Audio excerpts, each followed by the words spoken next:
Good morning. Now, Mr. McIntosh, we have Mr. Poplett. We do have Mr. Poplett, my lord.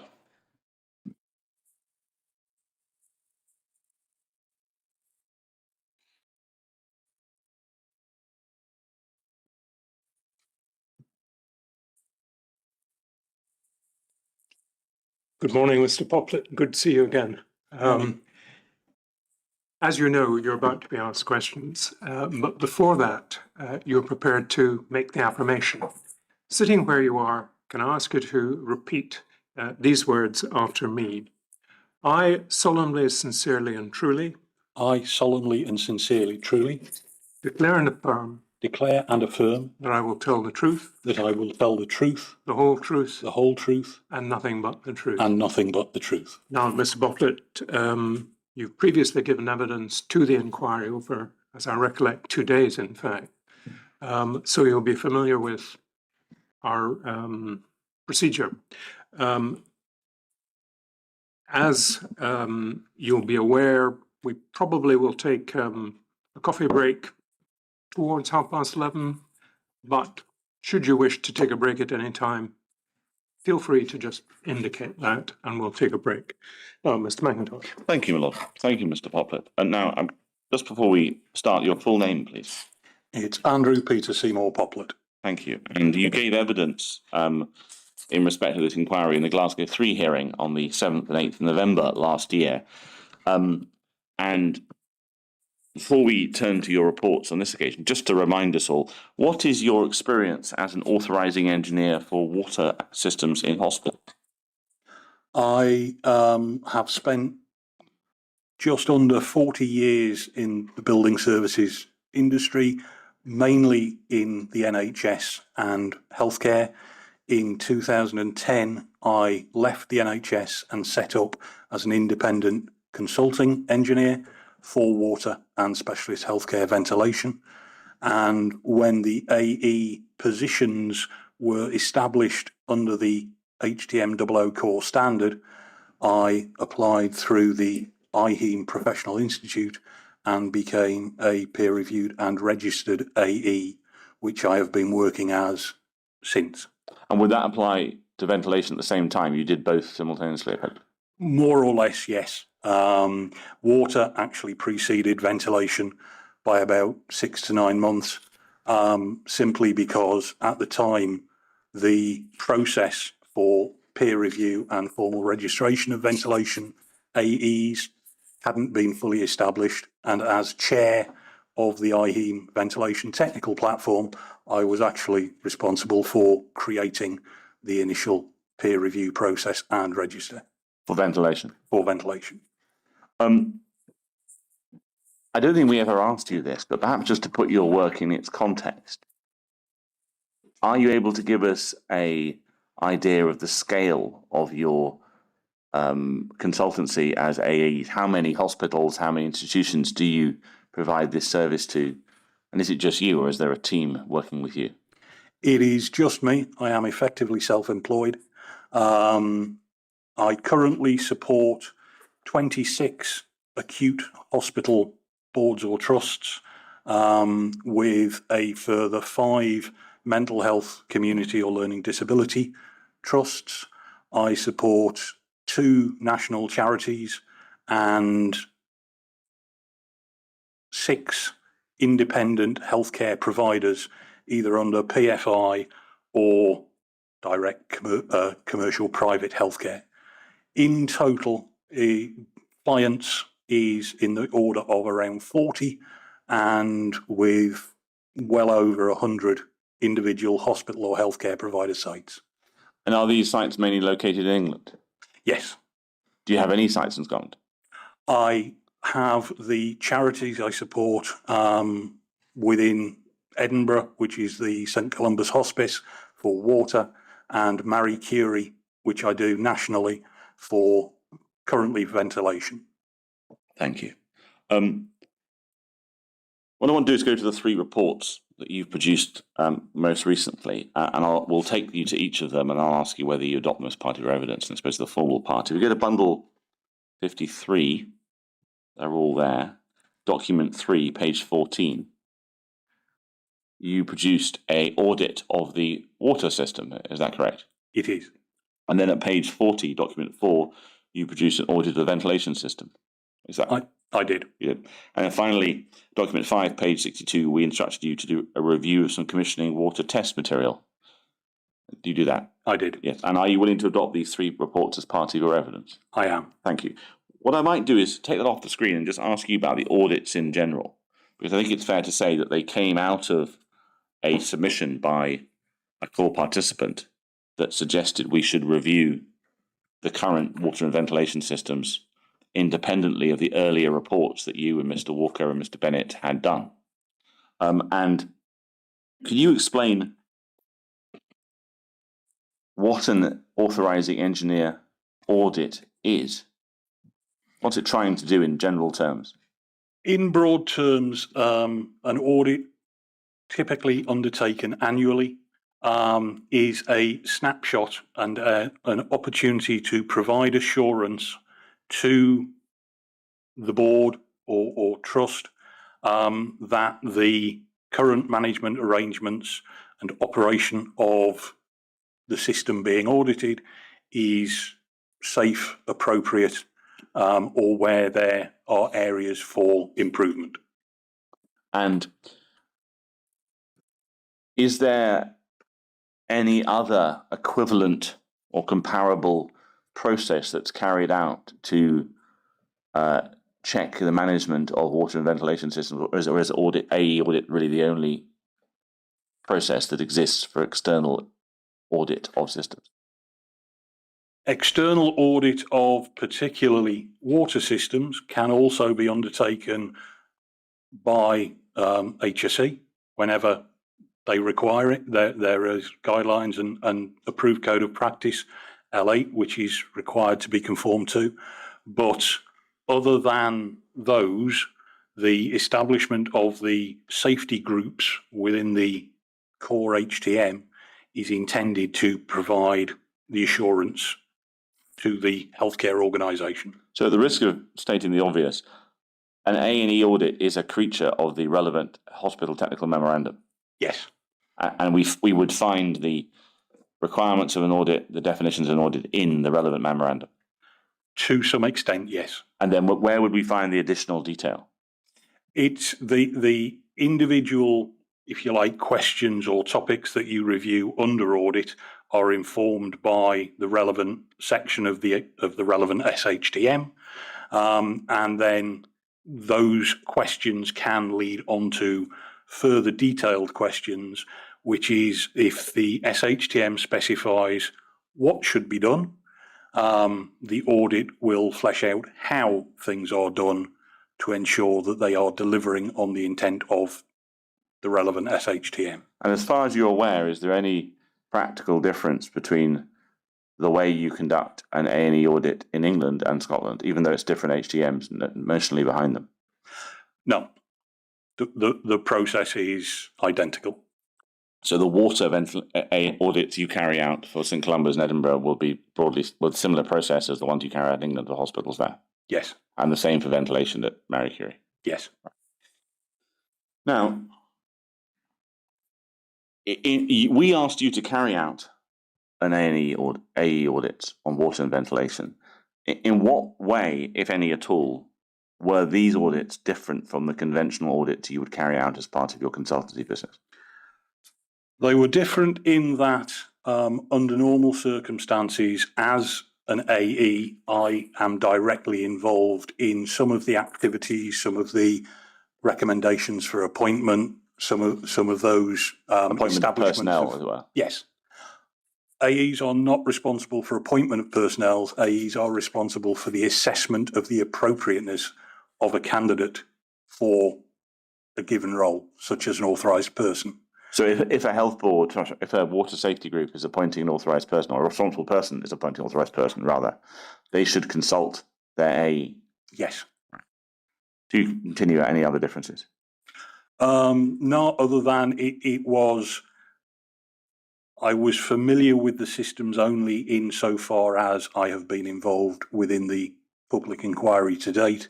Normally, because of a more frequent auditing process, you build a far deeper knowledge of all of the intricacies of a given hospital site.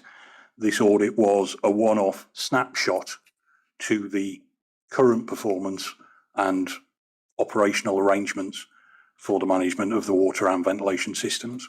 So an in-house or an appointed auditor, authorising engineer rather, like say Mr. Kelly, who we've had evidence of from, they would have a much deeper long-term, or they should have a much deeper long-term engagement with the system than even your work for this inquiry has given you. Typically, yes. In an audit, how do you ensure that you have confidence in the information you are being given by the institution you are auditing?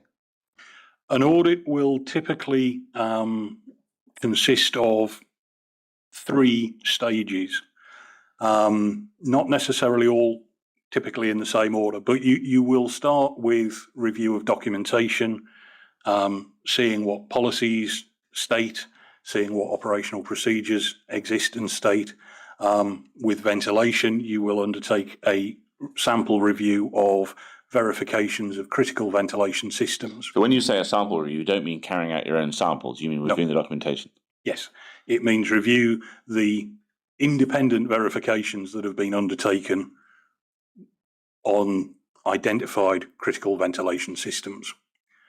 You will then, the second phase is to discuss with appointed individuals, typical authorised persons, often infection prevention control and other members of the relevant safety group, to get them to confirm details, appointments, etc., and ensure that the documentary evidence that you've either reviewed prior to that or you review subsequent to that marries to the information that they provide in interview. And then you will finally do, or I will then finally typically do, a physical inspection of the areas where appropriate to see that if the information that I've been told and the records that I've reviewed and the policies that I've reviewed are reflected physically on the ground in terms of what I physically find. So that will be whether plant is there, what condition it's in, cleanliness, existence of maintenance materials stored appropriately, that sort of stuff. Yes. Right.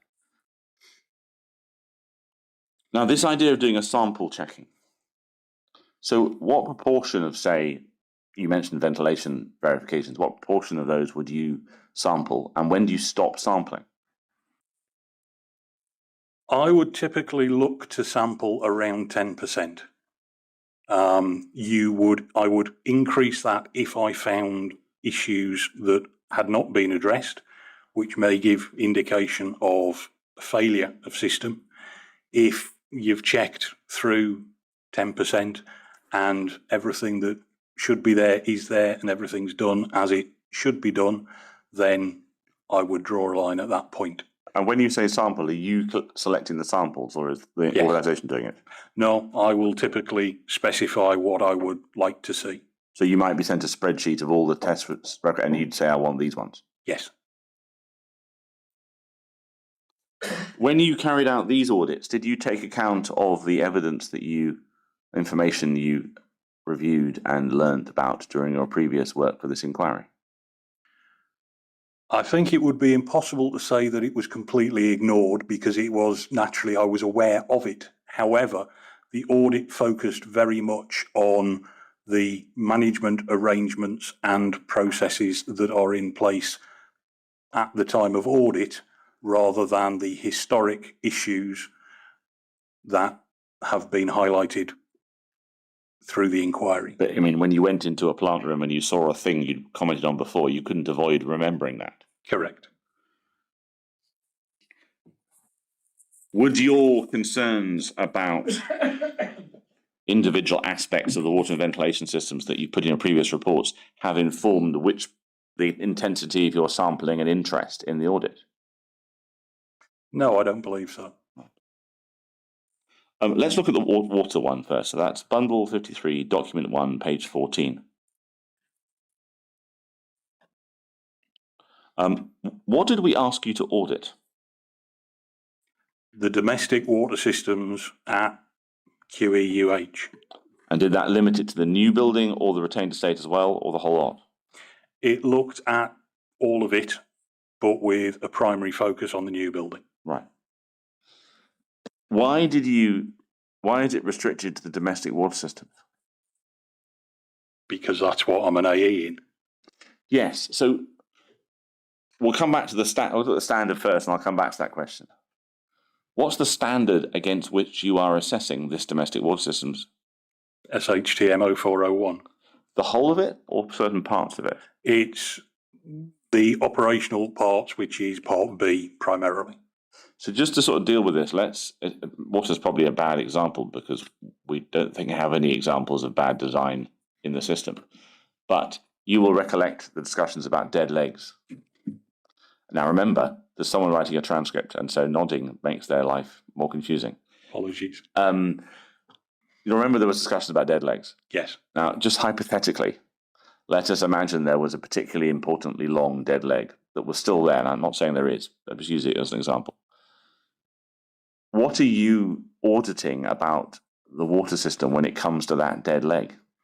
I am auditing the water risk assessment that will have identified any remedial or suboptimal elements and reporting on whether those elements are being mitigated, managed, or eliminated at a given point in time. Would you be saying, if there was such a particular dead, would you be saying this dead leg is not in compliance with SHTM 0401 Part A? Typically, no. I would report that identified remedial actions within the water risk assessment, and I may well reference a specific dead leg, remain outstanding and to be addressed, and make reference to the risk rating of any remedial work that had been identified as part of the water risk assessment process. So am I right in thinking that what you're really auditing is the management of the system, not the design of the system? Correct. And is there a reason why that's the focus of a SHTM 0401 Part B audit, the management rather than the design? The reason is that the design review should be undertaken at the validation or handover stage of a project. So, in theory, you get a new build building that is fully compliant. That is validated at project completion, and the annual audit is a means of verifying continual appropriate management of those systems. Can you carry out a appropriate management in terms of SHTM 0401 Part B of a water system that does not comply with modern standards in SHTM 0401 Part A? Yes. And why would that be? Because you can mitigate or do additional corrective actions that would address some of the non-compliances to Part A as part of the operational management under Part B. And to what extent is that because there will be hospitals around the country or parts of hospitals that have very old water systems? Entirely so. You couldn't do a design review against a hospital that was designed in the 70s compared to the standards of today. Right. So if we go back to the question I asked you, why are you auditing, your audit restricted to the domestic water system? What is it about SHTM 0401 that causes you to restrict your audit to the domestic water system? SHTM 0401 is the standard for domestic water systems. So if we jump ahead to an issue I had in mind, which is probably easier to deal with it now, there are various parts of the system or systems that contain water in the hospital.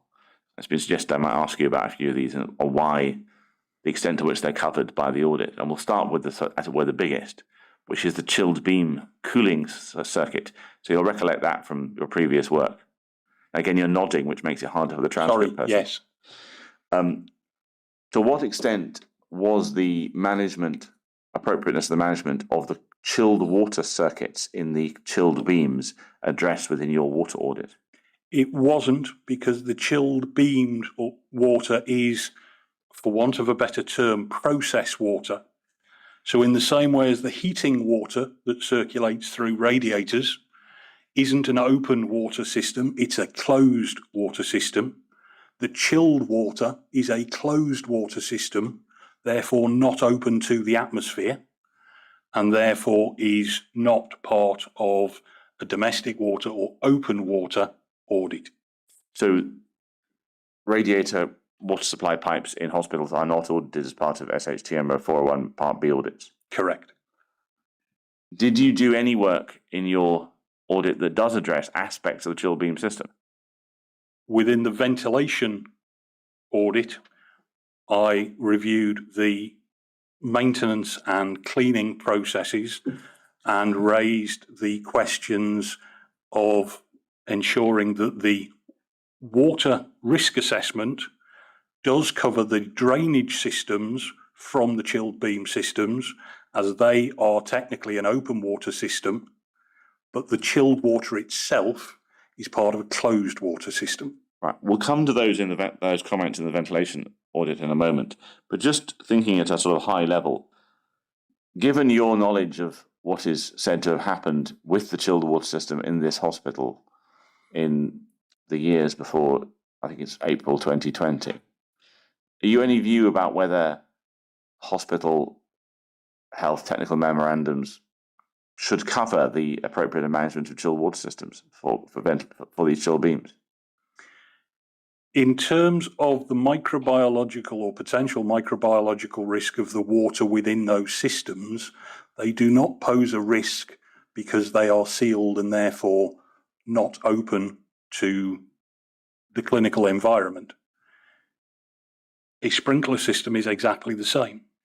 A sprinkler system, if it's a wet sprinkler system, can be full of water that sits and stagnates and is probably full of all sorts of microorganisms. But it's not open to the environment unless it is triggered through a fire. So in that respect, it does not pose a risk for the control of waterborne pathogens. So given that we've had some evidence which is not uncontroversial about the finding of microorganisms of concern in the water that appears to have fallen from the chilled water system, or glycol and similar oils on patients' beds, and indeed possible leaks or condensation from the system, could it be that a chilled water system is rather different from a firefighting sprinkler system in that it's not static? The water's moving through it all the time, and that if it corrodes or if there's lack of quality of maintenance, then actually it's quite a dangerous source of water above everyone's head that might cause harm to vulnerable patients. You don't see that as a reason to assess it? It is, but it is only released through accidental or failure, unplanned failure. It is not routinely exposed. People are not routinely exposed within the hospital environment to the water that is contained within that water system. If you wanted to instigate water control onto closed water systems, it's possible to do, but would be extremely expensive, and in a best case scenario would never be required because the water isn't contained or released. Thank you. The other little systems I want to ask about were we've had evidence about renal dialysis points and the renal dialysis water supply. You've not covered that in the audits. There's a particular reason for that?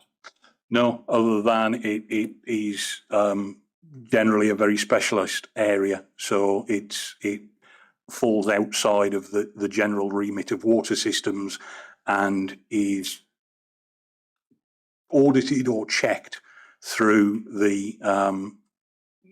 a separate system in terms of water quality on giving patients or water that is directly given to patients for clinical intervention purposes. Did you consider the aseptic pharmacy water supply? Or pharmacies, because there's more than one. I don't believe I did in specific, but that's principally only because the water systems in aseptic pharmacy productions are not extensive. And I've been asked to ask you that there was recently an incident seemingly about the water system in the cafeteria. Would you have covered cafeteria water system? Yes. And did you cover those in this case? I would need to go back through my paperwork to confirm. I do not believe specifically looked at the cafeteria area. Right. Let's move back to something I had noted a little bit earlier, which is, if you go to page 19, you record the personnel and water safety groups and you name various personnel. And to what extent did you interview any or some of these persons named on this table? Within the table, I spoke, in fact, I listed the individuals that were interviewed earlier in the audit. I believe the previous page to this. Yes, we go to page 18. Yes, so the audit scope, the audit process involved interviewing relevant on-site personnel and, where appropriate, examination of policies, procedures, inspection records and documentation. Those interviewed included Tom Steele, Hugh Brown, Mark Riddell, Kerr Clarkson, Gillian Mills and Linda Bagrade. But you didn't interview, as it were, the actual authorising engineer? No. Any particular reason? Principally because I wanted to ensure that the audit was completely independent, and whilst I had access to the previous AE audit report and did include that within the review, wanted the report to be completely independent of any other audits that had been undertaken on behalf of the hospital. Right. If we can go to page 22, please, which is headed Water Safety Plans and Water Systems. I want to just understand what this is showing. We look at, you have a question on the left-hand side, you refer to the clause in SHTM 401 Part B, and then you have a column called Evidence. Would you have seen the maintenance records you are reporting? I would have seen samples of them, yes. And that's starting on 10% and then working appropriately? Yes. If we go on to page 23, there's a reference to TMVs. Did you see the maintenance records for the thermal mixing valves that you're referring to here, covered by the Water Safety Plan in sections 3.77, 78 and 79? Yes. And would that be by sample or the whole lot? Sample. When you sample, do you sample randomly or according to risk? Generally randomly. And can you tell us whether you would have reviewed the TMV maintenance in high-risk areas, such as areas where you might expect to find immunocompromised patients? Not specifically. I may well have done, but I would again need to go back to see exactly which records were. If we go on to page 29, you deal with maintenance, and your first row is, do you operate a detailed PPM system for maintenance of all water systems? Can you remind us, in case we've forgotten, what a PPM system is? It stands for Planned Preventative Maintenance. And what's the evidence source for this row here? Because you might have used an acronym. Yes, FM First. Oh, FM First is the name or commercial name of the CAFM system, the Computer-Aided Facilities Management System that is used by the board for their management of their PPMs. So you looked on the system, or their system, and you put a comment here of schedule of PPMs provided, sample reviewed and considered appropriate. So what sort of sample were you reviewing of the PPMs? It will have been approximately 10% of the PPM type rather than the individual PPMs. There would have been a lot of PPMs. There would have been thousands of PPMs. Right. There are thousands of PPMs. And when you say considered as appropriate, what do you mean by that? I reviewed them. I found them to be satisfactory in terms of they contained the maintenance elements and preventative maintenance actions that I would expect to see in their respective tasks. So you've actually looked at a sample of the actual thousands of PPMs, some of them? Yes. And again, would that be entirely random or by risk? Random. Right.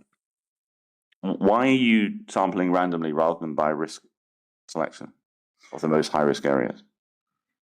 Because particularly for water systems, the risk is not necessary. The risk is higher in high-risk clinical areas, but you want all of the system to be appropriately maintained. So you want all of the PMVs, as an example that you've used, it is principally an anti-scalding device. Scalding risk is not linked to clinical condition. It is linked to cognitive ability and if it's open to members of the public, whole body submersion versus partial body submersion. So you want to make sure they are all being done and appropriate. If we go on to page 20, back to page 27, there is a reference. Just going to make sure I've got the right page here. In the middle one, do you operate a water? Third question, do you operate a water softening system? If so, what system and what evidence of operation and maintenance procedures recorded? And then you have, there's no water softeners on site. And you have the potential water systems for identified and documented and currently under view. And then the comment action, why have you made a reference to, are you saying there needs to be a risk assessment done, or what's the comment action saying here? The comment refers to the fact that chilled beams or local air conditioning systems, drainage systems, are classified as an open water system and should be assessed through risk assessment in terms of location, risk associated with that location, and therefore maintenance or inspection processes. And how, I mean, I don't think we've ever worked out where the drainage system for the chill beams are, but there's a chill beam in every room. Is there a drainage location in every room, or are they much rarer? No, they'll be on every chill beam. There's a drain from each chill beam? Yes. Right. So this is effectively saying they need to risk assess the drain from each chill beam. Do they do that at the moment? It is, my understanding is that it is not in the water risk assessment, although they are subject to quarterly inspection and cleaning as part of the maintenance system. Given the history of problematic or controversial, that's the best way of putting it, controversial history of chill beams in this hospital, how concerned should we be that there's not yet been a risk assessment of the drainage from the chill beam units themselves? It is an area that, in my opinion, should be addressed. It represents probably a relatively low risk if they are adequately and suitably maintained. As I've stated in previous evidence, I do not believe that chill beams are appropriate devices to fit into clinical healthcare environments. But does that very observation create a greater need to manage the risks that they might pose? Yes. If we go on to page 32, the last entry, do you hold a comprehensive schedule for all air conditioning plant? See A&E audit requirements, and there's a system here, partial, no formal risk assessment of water risk is in place for these units or the chill beams, although the full suite of mitigation works to manage and control potential risk is in place. Is this the same chill beam risk assessment that you required earlier? You're nodding. It is. But for the air conditioning plant, those presumably would be in plant rooms? No. No. An air conditioning system is generally made up of multiple elements, but there are two principal elements. There's an evaporator and a condenser. The evaporator cools the air down. That is normally either mounted into ventilation systems or can be mounted within a room. There is then the condenser unit, which is where you reject the heat. Those are in plant rooms or more typically outside. So in this context, it's those components you're talking about? It's the components that are inside the room right.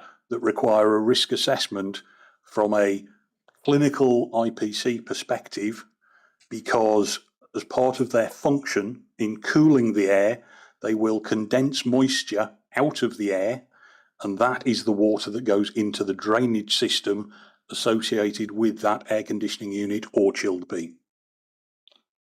So is the heart of this point that you're raising that whilst there is a maintenance regime for the chill beams and the air conditioning unit in the rooms, there is not yet a risk assessment of the risks they pose? Again, you're nodding. You can't do this. Apologies. It is that there is not an engineering water risk assessment. I do not know, and I'm unaware, whether there is a clinical or IPC risk assessment within the clinical environment that would have an impact on patients. But from a purely engineering perspective, as an open water system, it should be included within the water risk assessment for the building. And would that require the IPC to contribute to that process? Yes. Now, within the organisation structure, if we go back to page 19, which part of the water management structure should have the obligation to carry out the risk assessment you just described, or ensure it is carried out?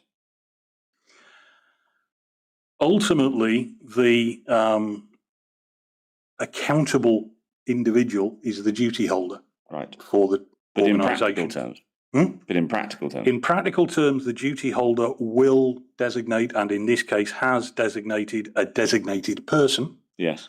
Who takes overall responsibility at board level for ensuring the water systems are safe and appropriate. So if we go back to page 32,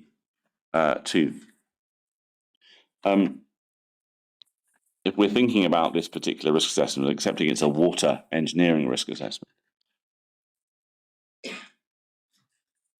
given your previous evidence about chill beams, have you come across the need for these risk assessments to do with chill beams and air conditioning units in rooms, in Peria and the hospitals, in other of your audits? Yes. And do people produce these risk assessments? Yes. Are they particularly complex? No. What I would say is that the risk from an engineering perspective is very straightforward. The risk generally comes from the patient category group, so he's more IPC or clinically led rather than pure engineering. The engineering assessment needs to know where they are and provide assurance that they are being appropriately maintained. Right. If we go to page 38, we have your action plan. And I think this particular issue is identified third from the bottom. Am I right in thinking that the review current WRAs to ensure open water systems are suitably identified and assessed? This is the one we're talking about. Yes, it is. Yeah.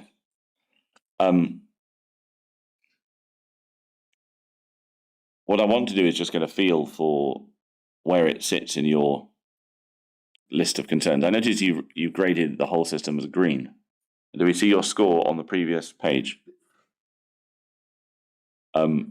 is that informing us of what green means, or how should we understand this?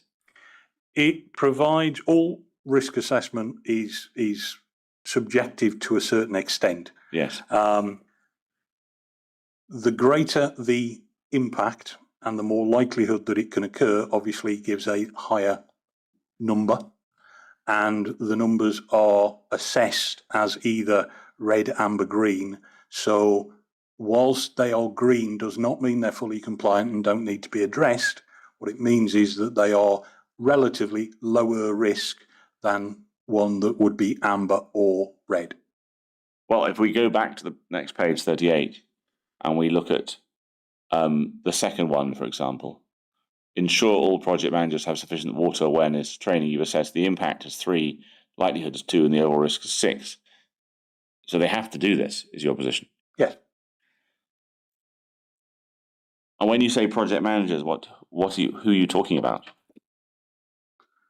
People who work within the estates department, or? Both. Certainly people who work within the project department of the estates structure, but I would probably expand it to say project managers if they are external, and I would certainly like to see all designers have some degree of formal healthcare related water safety training. So there are some people who don't at the moment? Yes. And if we go to the top entry, I'm assuming, I see you've scored it in order of risk from high to, not high, but highest number to lowest number. If we go to the first one, review and expand formal protocol procedure for the agreement and ongoing management derogations. What do you mean by that? What do you mean by, what sort of derogations are we talking about? Is the better question, I think. Well, any derogation, to be frank. The problem generally is that a derogation is considered at a project stage, typically at design stage, sometimes past design stage.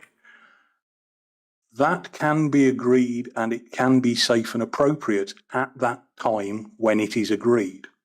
However, hospitals are incredibly dynamic environments. Patient mix changes, where people are change, the types of clinical activity that are undertaken change. So a derogation that was considered and accepted, even with mitigation, at a particular point in time, may not remain appropriate if clinical activity changes, clinical patient mix changes. So a derogation, the phrase I commonly use when speaking on this subject is a derogation is for life, not just for the length of the project. So agreeing a derogation at a project leaves an organisation with a potential issue that needs constant revision supervision to ensure that it doesn't increase to an unacceptable level of risk. And are there any particular derogations you have in mind that are in place at the hospital at the moment? No, I wouldn't have said so. When we look at the third one, we've had some evidence, albeit this is about events in 2019, about the amount of sessions available to the lead ICD and sector ICDs. To some extent, is this a request for more sessions for the IPC team? Or is that oversimplifying it? It's not an oversimplification of the recommendation.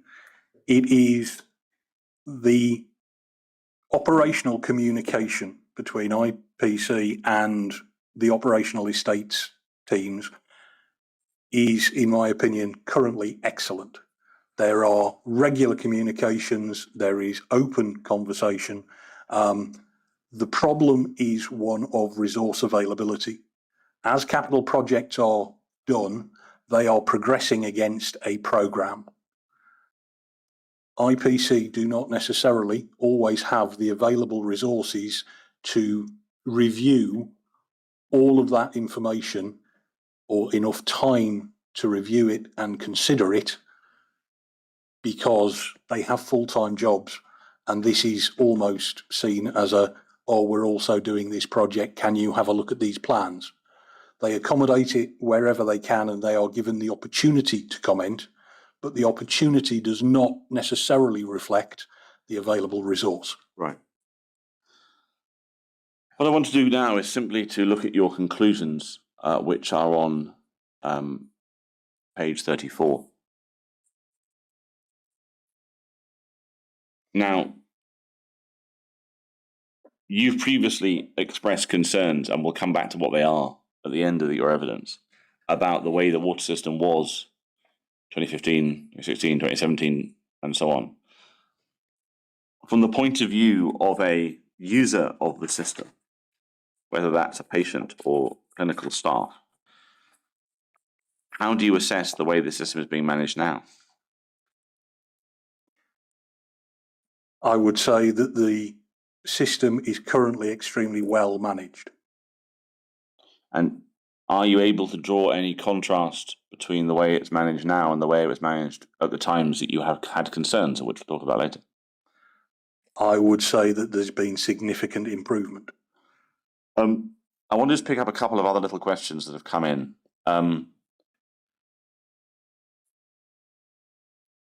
Did you look at the water quality of the water coming into the campus from the public supply as part of this audit? No. Why not? It's outside the remit of the audit. The quality of the water being supplied to the site is governed by separate water bylaws and legislation. So it's not within SHTM for one Part B, right? We've obviously heard evidence that there are still point of use filters on a lot of the taps in the hospital and showers and outlets. Did you consider the appropriateness of having those in place as part of this audit? I did. And what's your view on the appropriateness of continued use of point of use filters in this hospital?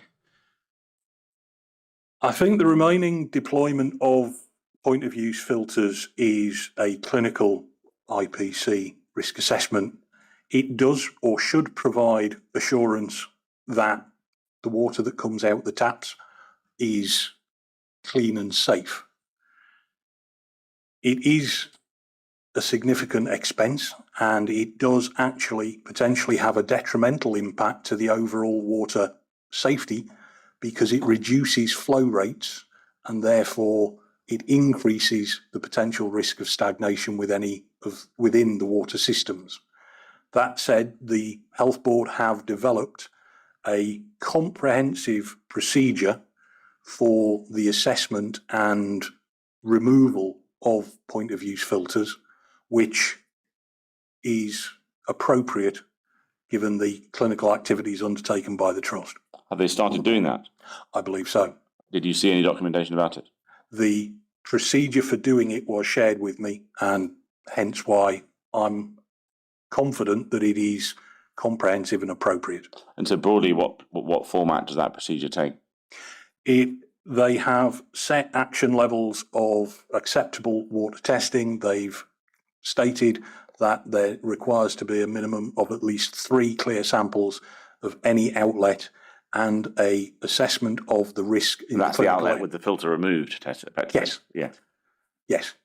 So once you've got 3 clear samples, that's when you can consider permanently removing the outlet, the point-of-use filter. If all other elements are also satisfactory, yes. Can you help us what the other elements are? The patient risk, the clinical and IPC acceptance that it is appropriate to remove it. When you come to are you aware of a time frame for the removal of the point-of-use filters? My understanding is that it's done almost on a outlet by outlet basis, subject to the water safety group's identification and recommendation. Now, we'll come back in the second half of your evidence to the question of biofilm or microbial proliferation or the nature of the contamination of the system, but I suspect you'll understand why this question gets asked. I've been asked to put that even if you have from a particular outlet 3 clear samples and an assessment by IPC, and you remove the filter, is there not a risk that somewhere else in the system, higher up, as it were, a piece of biofilm will become dislodged or discharge microorganisms that will then effectively reseed that outlet that you've now removed the filter from? Is it possible? Yes. Is it likely it would be subject to the maintenance of the whole system and the question of whether colonisation is systemic or outlet located? Right.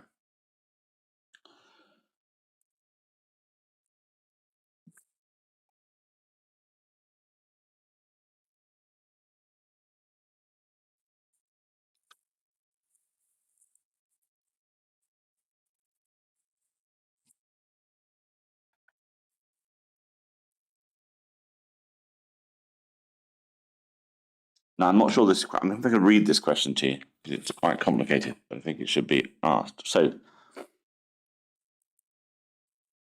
the infection mitigations, like tap filters and Toro lock in central lines, have been in place much longer than they should have. Now, I'm not sure about the should have in terms of the evidence I've heard for Toro lock, but I accept for taps. There's some basis for that.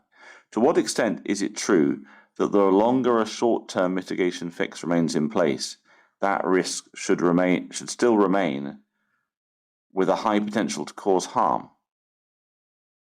And so the mitigations need their own risk assessments because they're creating a risk. Right.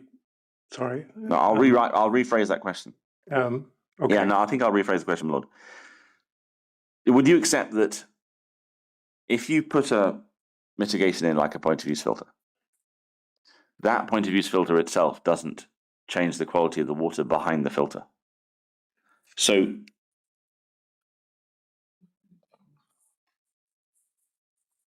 to what extent does your audit help assess whether the risk behind the filter has reduced? The audit doesn't make that assessment. The deployment of a point of use filter brings with it maintenance obligations for that filter. So whilst the filter is deployed, it is subject to testing, regular replacement, so on and so forth. So it brings with it additional maintenance obligations whilst that filter is in place. It does, as I've said, potentially slow the flow of water and potentially increase the risk of microbiological growth or proliferation behind it. So it is better to have them removed, but only once we've proved through 3 clear sample results that there is not a proliferation of organism from the water beyond the filter. Thank you. If it was the case, so would your audit have reviewed individual taps that are out of use in Ward 2A or the individual concerns about individual leaks? No. No, why not? It covered the approach that the organisation took with issues such as little used outlets or flushing of little used outlets, but didn't specifically focus on any given area. It is an overview of the water systems in totality, not a specific investigation into a single outlet or area. And so if we go back to your process in the 3rd stage when you go into the hospital, to what extent are you looking for the equipment about which you've read as opposed to just looking around to see what you can see? Well, I go into areas where I specifically look at the equipment. Having previously read about it in the maintenance. Yes. So if your sample says, I'm going to look at the maintenance in Ward X, room Y, a sample of the documentation, you might choose to go and visit Ward X, Room Y to, as it were, confirm on the ground that it is as you would expect if that maintenance had been carried out? Or is that oversimplifying it? I think it's oversimplifying it, and a visual inspection of a thermostatic mixing valve is practically impossible to say, yes, that's recently been taken apart, cleaned, the strainer baskets in, and its temperature's taken. So you're trying to suggest a visual inspection will denote whether maintenance has been carried out or not. If I visit an area, and this wasn't the case at Glasgow, but certainly has been in my career, where I've reviewed a load of TMV testing records that say all of these have been maintained in the last 3 months, and I go into a disused shower room with the Christmas decorations and cobwebs on the shower head, then that is noted as a non-compliance and would raise serious concerns about the truthfulness of the maintenance records. So to what extent did you have to go beyond the 10% sample in this exercise? It was entirely at my discretion. No, what I mean is I think you might have said to me in a consultation that when you go beyond the 10%, you do this, you might keep looking because it doesn't quite satisfy you. To what extent did you have to go beyond that 10% because you weren't satisfied as part of this audit? I didn't. What I want to do now is turn to the ventilation audit, which is on the same bundle, document 4, page 40. And again, if we go to page 42 and the executive summary, what are you auditing and to what standard? I am auditing the ventilation systems to SHTM 0301 Part B. So given that we know that parts of the ventilation system are not compliant with Part A, and you're nodding again. Sorry, yes. How does your audit process deal, or indeed not deal, with the fact that you know that, and we'll come back to which bits of the hospital this is true for, certain parts of the hospital have ventilation systems that were not compliant with SHTM 0301 Part A? Part B is specifically written for the operation of all ventilation systems, irrespective of age or design standard. So it refers to how those systems are being operated rather than whether the original installation was fully compliant to the current SHTM. Trying to think of a best example. Air handling units now are required to all have direct drive fans. As part of net zero carbon, as part of energy efficiency and part of resilience, belt driven fans are no longer permitted.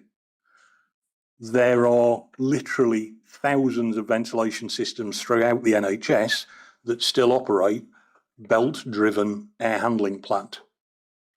They can be verified, they can have their performances checked, they can have maintenance done on them, but they wouldn't conform to Part A because Part A didn't say that you couldn't use belt and pulley fans at the time. But you can still... But you can do the audit using Part B because it has been specifically written to accommodate all ventilation systems irrespective of age of design. So when you say whether it's being, in the executive summary in the first paragraph, you're assessing, top of this page, page 42, whether the system is being appropriately managed. What is appropriate management of a ventilation system that is not compliant with SHTM 0301 Part A? It is that if it is deemed a critical system, it is being verified and its airflow performances are meeting the required standard, say an operating theatre. But if it is a non-critical system and is not subject to annual verification of airflow performance, that it is being managed and maintained to maintain its original design intent rather than the ideal or preference desired air change rates. So if we think about two areas, one of which is the general wards, which we understand designed back in 2009, 10, built for 15 to deliver 40 litres a second, equivalent to 2.5, 3 air changes an hour rather than 6. Is that a critical system? Not necessarily. Does this hospital treat it as a critical system? No. General wards are not treated as critical. And is it entitled to take that view? Yes. Why? Because they've assessed that it's the criteria or definition for critical systems is laid out in SHTM Part A, and there are a list of specific areas, and then the final catch-all is any other system where the loss of the ventilation would have a detrimental impact. Would have right. a detrimental impact to the clinical activity. So if you lost the ventilation system in the general wards of this hospital, given it's a closed system, what effect would that have on the clinical activity?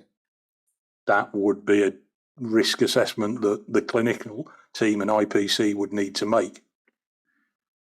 Because we've had evidence from Professor Steele, if I remember correctly, that there hasn't been a formal risk assessment of the general ward's ventilation. I think I remember that correctly.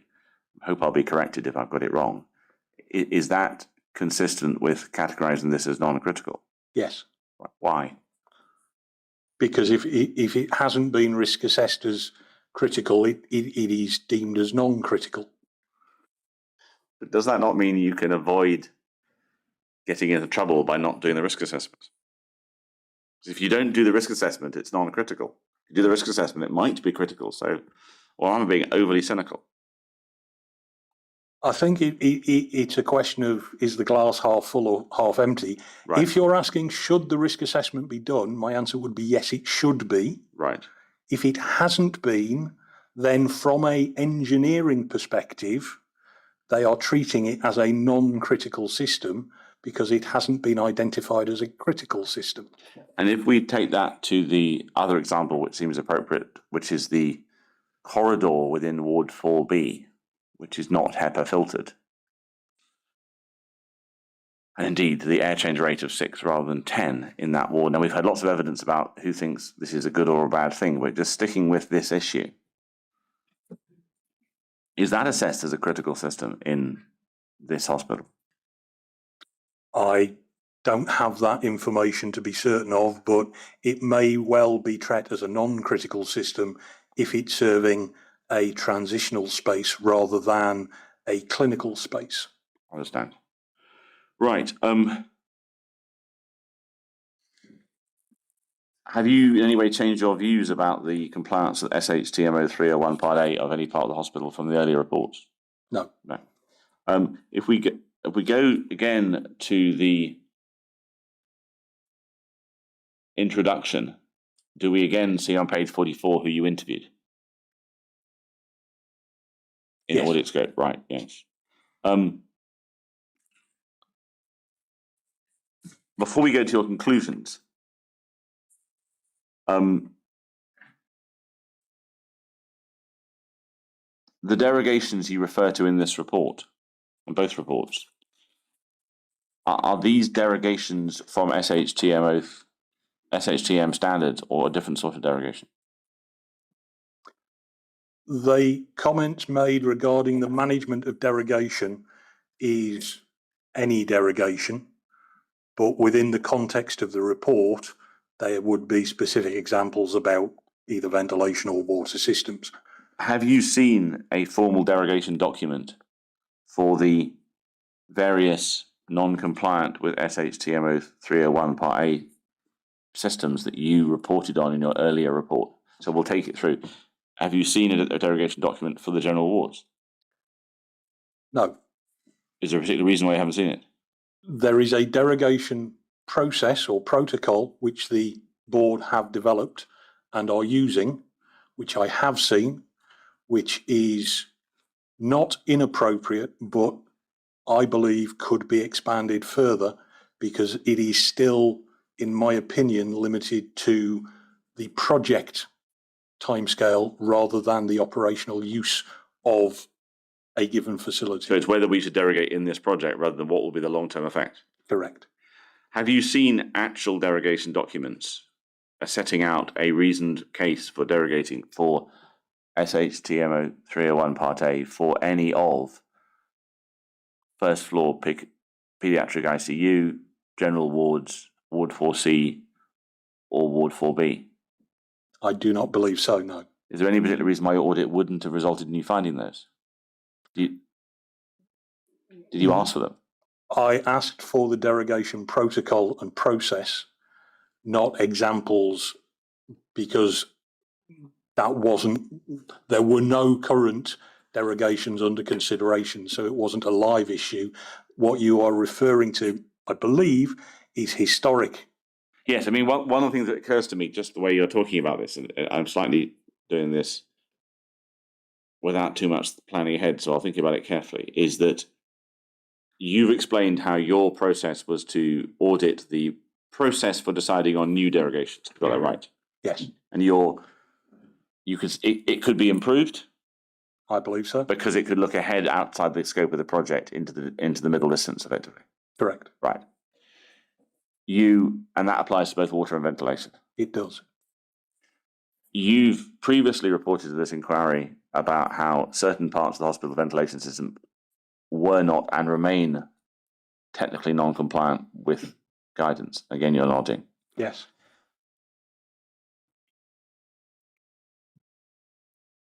To what extent would it help to assess risk from this, the impact of these ventilation systems on patient safety, to have access to any derogations that do exist and their reasonings and logic? Any historic derogation would form part of a risk assessment process for any clinical environment, for any clinical activity. So yes, if something had been derogated, the reason for it and the justification or indeed mitigation for it is recorded. That should be kept as evidence for the live document, which is the derogation, and it be kept under constant review to ensure that it is still a safe and appropriate derogation to have agreed. But you haven't actually seen any on this occasion? No. Right. There's been some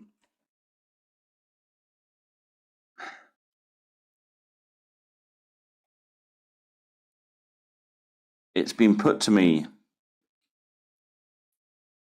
that there's a perception that some of the rooms in Ward 2A and 2B are cold.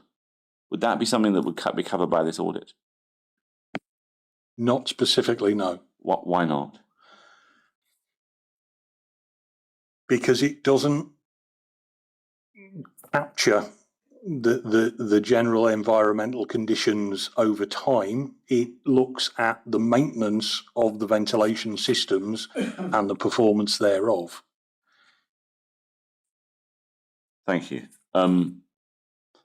If we go to your conclusion, which is on page 34,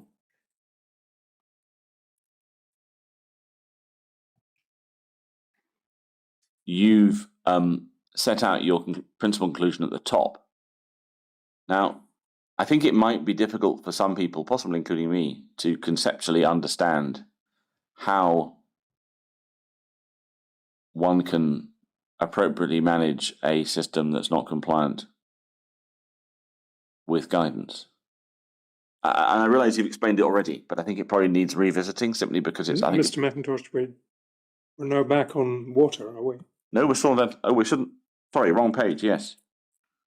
Not page 34 at all. That's entirely wrong. Thank you, my lord.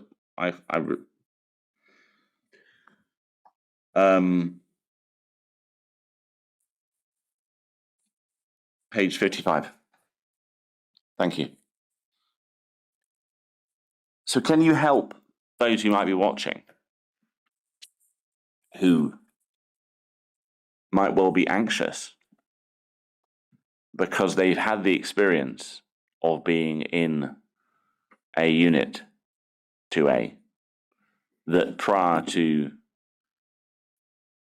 the decant and then the return in 22 didn't have compliant ventilation? Will, I think, perhaps be confused, I hope that's not too strong, by the fact that you feel, in summary, relatively content about the way this ventilation system is being managed. Although 2A has been brought up to standard, there are other parts of the hospital that haven't. How is it possible to be content about the management of a ventilation system when you haven't actually seen derogation assessments for those non-compliant elements of the system which you've previously identified? The audit is intended to report upon the efficacy of the management arrangements, not the current or the historic design. So if you have, if this was a validation review and or a design stage review, it would recommend against the use of chill beams. They're there, they exist. They are being appropriately maintained, but that hasn't eliminated the fundamental design issue, but they are currently being appropriately managed and maintained. So a ventilation system that is below the design requirements is still being maintained and appropriately managed, but it won't miraculously turn those ventilation systems into compliant because they were never designed to be so. And you've got some comments about resources. Now, you do have a concern about working relationships. That's in the middle of this page 55. I want you to look at that, because you've been quite fulsome, I think, about the working relationship in the context of water. You're nodding again. Sorry, yes. We could zoom into the middle of the page, so communication and personal resources is on the screen. There's and the three paragraphs below it. Thank you. You observe here you have one principal concern from the audit. The working relationship between the capital projects team and the operational maintenance side is not as effective as that above. And this is above, you talk about the relationship to operational estates and infection prevention control team.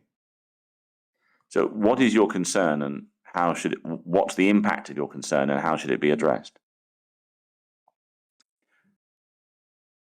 The potential concern is that whilst operational estates maintenance and infection prevention control have a very effective close working relationship and lines of communication, the capital projects team do not have the same level of communication or cooperation always with operational maintenance or IPC.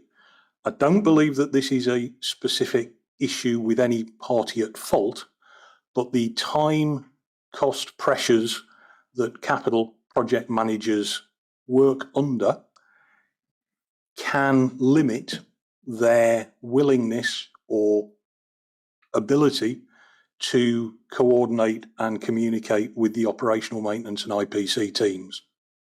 To some extent, is this something that might be addressed by further training? And I believe that point is raised within the action plan of the audit report. Yeah. For this, yes. And so if we go to the action plan, which is, well, we look at the actual list of actions, which is on page 59 rather, sorry. Do you have it listed here? Yes. Item 4. Yeah. Now, whilst we're here, we should probably talk about the first row, because it's the only time that a colour other than green appears in your risk assessment. And I know you've always been keen to point out that green doesn't mean you can do nothing. Amber's there for a reason. So what is this concern that you have about fire and smoke damper inspection? Fire safety and the part that the fire and smoke dampers play as part of an integral element of the ventilation system are critical that they are adequately and appropriately tested, maintained and serviced. Specific guidance was issued to this end, but we need to ensure that where testing results show less than optimal results, that rectification works are assessed and prioritised. That process is ongoing, but is yet to be concluded, is my understanding. And whilst it's not an unimportant field, does it have any connection to the issues around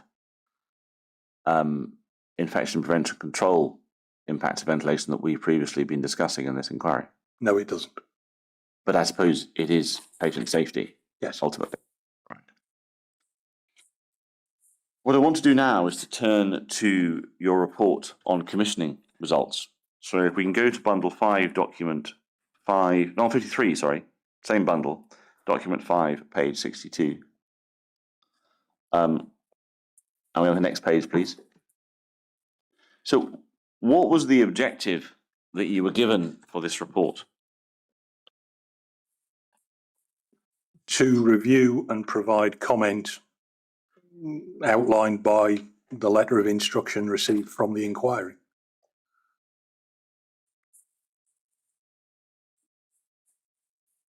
Yes, in a sense, if we go to page 9 of the same bundle.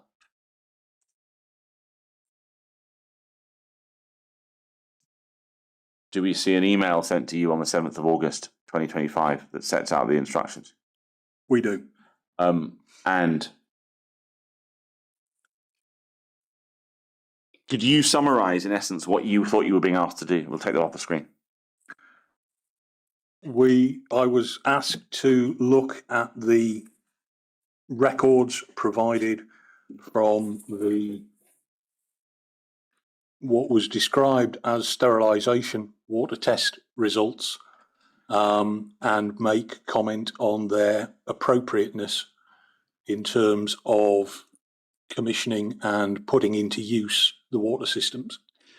How does this relate to your earlier report? Because did your earlier report cover a period that started after handover? Parts of it, yes. Yeah. And so did we ask you to look at these commissioning test results as part of your earlier report last year? Not in the level of detail that was provided with the documentation of this report. Were you provided with some information of what Mr. O'Donovan of Mercury had said in his evidence? Yes. So in essence, when were these tests done in the hospital? The ones you were looking at? I would need to refer to the documents that you sent, but it was December. I can't remember. Right, let's go and look at the executive summary. It might make life slightly easier for everybody. So if we go to page 66.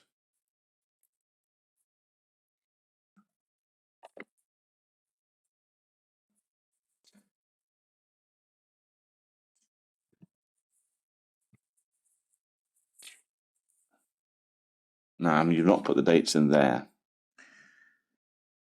The dates were in and around January 2015 through February 2015. What I think I wanted to do was why don't we look at one of the particular reports just to sort of talk about it in its context, because I think it might help us all understand. If we go to document 6, which is page 91, same bundle. 91, thank you. So Is this one of the reports you were asked to review? Yes, it was. And it's for plant room 21. Yes. And the certificate is issued in January of 2015. Yes. Now, you didn't have results, access any samples or anything, or just this is a document exercise. Correct. So when you look at, albeit this is one particular plant room, one particular certificate, do you have any concerns or issues about what's being certified in this document? There were concerns, and within the body of the report, I've made specific reference to what they were. If you can bring up that section of my report I can talk you through it, that would be. So I think probably what we want to do is to look at page 73. Yes. So I think we're looking at the same document. We're just looking at a page. So the page we're looking at before is the one for plant room 21. Correct. So just using plant room 21 as an example, it would be quite good to understand your process and what any concerns you have are about what you derive from that certificate, if we go back to page 91, and the testing schedule that follows it on page 92. And then the certificates of analysis that follow afterwards, of which there are a number. Yes. So we go back to the report and we go back to page 71, 73. What was your process? Right. My process started by reviewing the certificates and the information provided, cross-referencing the individual results sheets with the tracker document. Which is the table we just glanced at. Which was the table of the reds and greens that we looked at. I then made comment on this case in terms of what the sterilisation certificate stated and how it was dosed for what concentration and for the period.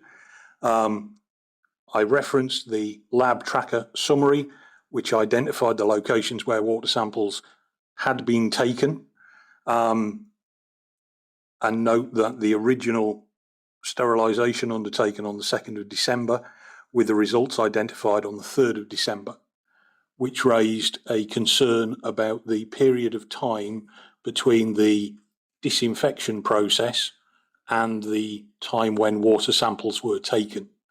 There should be a clear 48 hours between disinfection and initial water samples. And that's what you're saying in paragraph 1.11.10 at the bottom of page 73.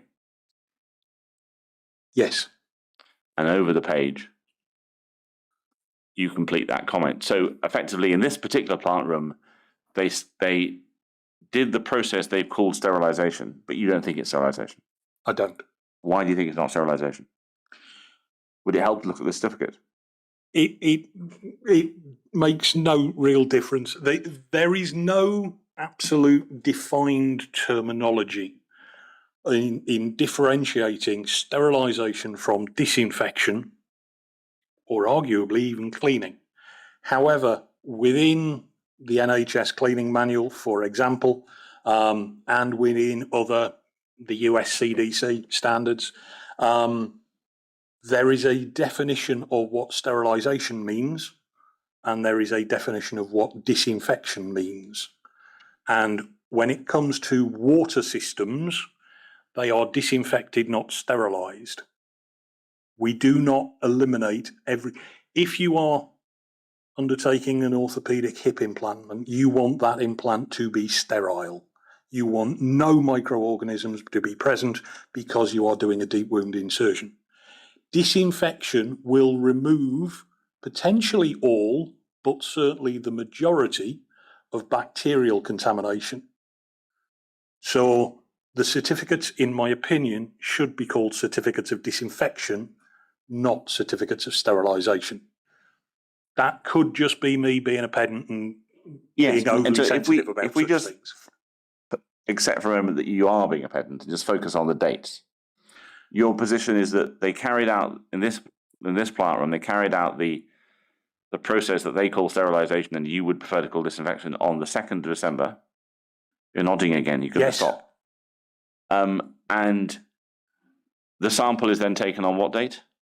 According to these, the 3rd of December, Which is not long enough. which is not 48 hours from the completion of the disinfection process. Why is that a problem? Because residual disinfectant could be left and you will get a false negative result. Or you could get a false negative result. You might not. You might not. And what can you do to remove that residual disinfectant? The system would be flushed through And some time would be allowed to and pass. some time allowed to pass. In essence, to allow the bugs to grow if they're there. if they're there, they can recover to whatever they feel happiest about. And then you'd find them if they were there. Correct. Again, right. So does this issue around taking the samples too close in time to the sterilization/disinfection event occur elsewhere in these testing results? Yes, Does it occur in all of them? I believe so from memory. What's the consequence on the value of these testing results if this is indeed what happened? It brings into question the accuracy, potentially, of those results. Is it just a theoretical or is it a practical problem? It doesn't follow the prescribed standards laid out in SHTM And what are they? to leave 48 hours from disinfection to sampling. So I cannot say for certain that the results are inaccurate. What I can say is that they appear, if the dates are accurate, to have not allowed that sufficient fallow period between disinfection and sampling, which may have impacted the results. The next question is there any concerns you have about the methodology adopted for sterilization/disinfection according to the certificates? According to the certificates... Well, let's go back and look at them. It might be helpful. So that would be page 91. According to the certificates, a particular chemical treatment was used. That is Sanasil. Super 25. Yep. At a concentration of 150 parts per million for a period of 1 hour. From research on the Sanasil website, it would appear that that concentration was below that recommended by the company, and the contact period was also shorter than that recommended by the provider of the chemical. Is it possible that in 2015, Sanasil was requiring a shorter period of contact and a lower intensity of disinfection for that product? I mean, Mars bars have changed size, so couldn't Sanasil have changed? I couldn't comment on whether that was or was not the case. However, the microorganisms haven't changed ostensibly, so unless the kill time and dwell time of the chemical and the concentration of the chemical have suddenly got worse and therefore need a longer time period to operate, I find it doubtful. I mean, it does occur to me that in many fields of life, we've all become a bit more risk averse. I mean, not necessarily since 2015, but in the recent decades. Could it simply be that the company decided, you know what, we should probably be more risk averse and encourage this material to be used at a higher concentration for a longer period than we were in 2015? Is it that possible? I couldn't comment, but yes, it's possible. But your principal concern is the time difference between the disinfection and the sample? Yes. Right. I'm sure it's my fault. I can't see a reference to the concentration. I think it's in the remarks I see a section. reference to the pH range, but No, the second line, Sanasil, was then drawn through to each outlet at 150 parts per million, ppm. Right. Thank you. And then it was allowed to stand for an hour, then was flushed from the system. Right. So before we look at what you might have been told about the way the system was commissioned, and you have thoughts about that, if we simply look at these results of all the tests that you've reviewed in isolation, I think some of the witnesses in the Glasgow 4 Part 1 hearing were of the view that this provided a measure of comfort that the hospital system was not handed over in a condition where there was, depending how you slice it, systemic contamination, widespread contamination, microbial proliferation, or any of these phrases. Do you feel that you are entitled to draw a level of comfort from these test results? Personally, no, Why is that? because they didn't follow the prescribed process that should have been followed.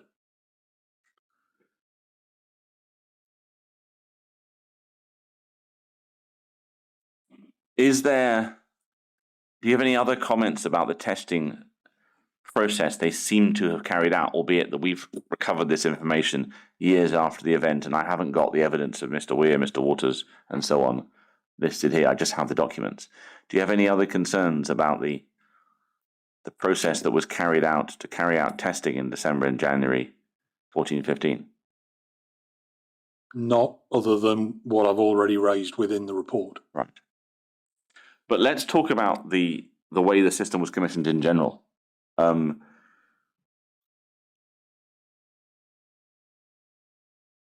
You seem to have some concerns about the way this system was commissioned, based on what you've been told. Let's go on and look at those. So if we go back to the report, and if we go to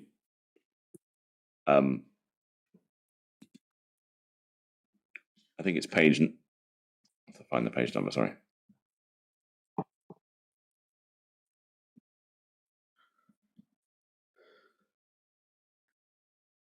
Well, let's do your conclusions first on the water sampling. So that's page 77. So you made an observation there was a lack of a clear document control process, but to be fair, we have only just recovered information from lawyers, so that may have been lost. But if we look at the next paragraph, 1.122, the water sampling undertaken, the range of extent of microorganisms tested for is, in my experience, the minimum required by SHTM, and given the intended clinical activities over the page, please, and patient groups involved, I would anticipate a great degree of testing as outlined at section 1.6. But let's go back to 1.6.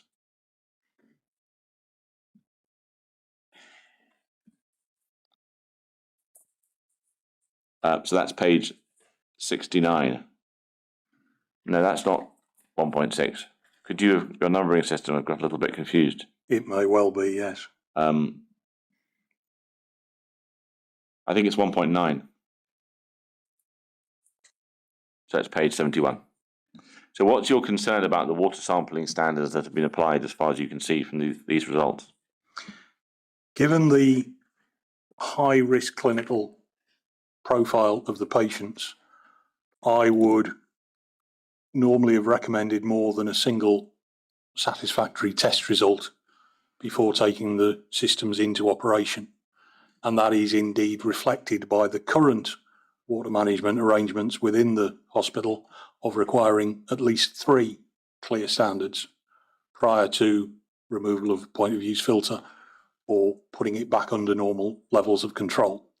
When you say you would have normally required 3 samples, are you applying today's standards or the standards you were operating in 2015? The standards I would have operated in 2015. And does this section of the report deal with those standards, the 2015 standards? Yes. And so we go to page 72.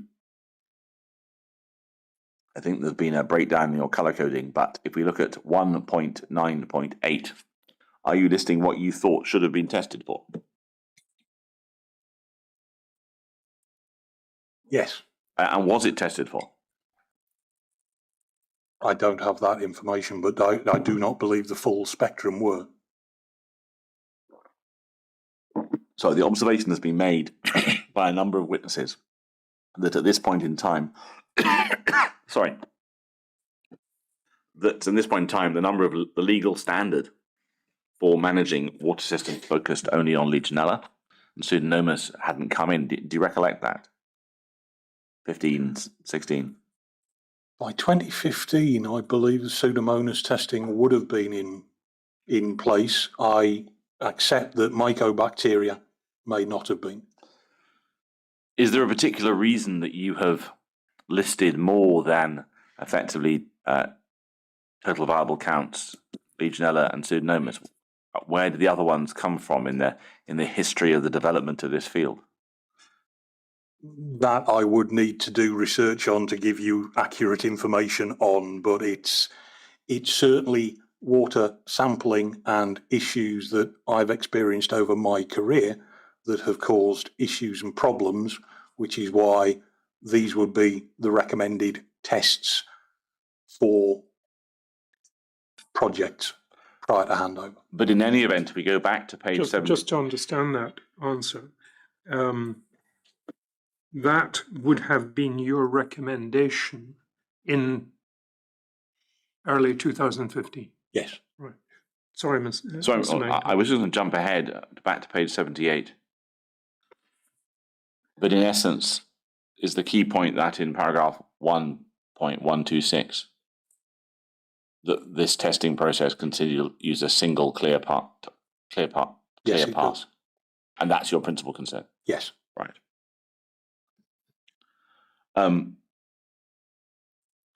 What I want to do is look at section 1.13, which is on page 81. Quite short, just over a page. Because we told you that we had evidence of the water system being filled in 13 and being filled sequentially by plant rooms. So what are your concerns that arise over that?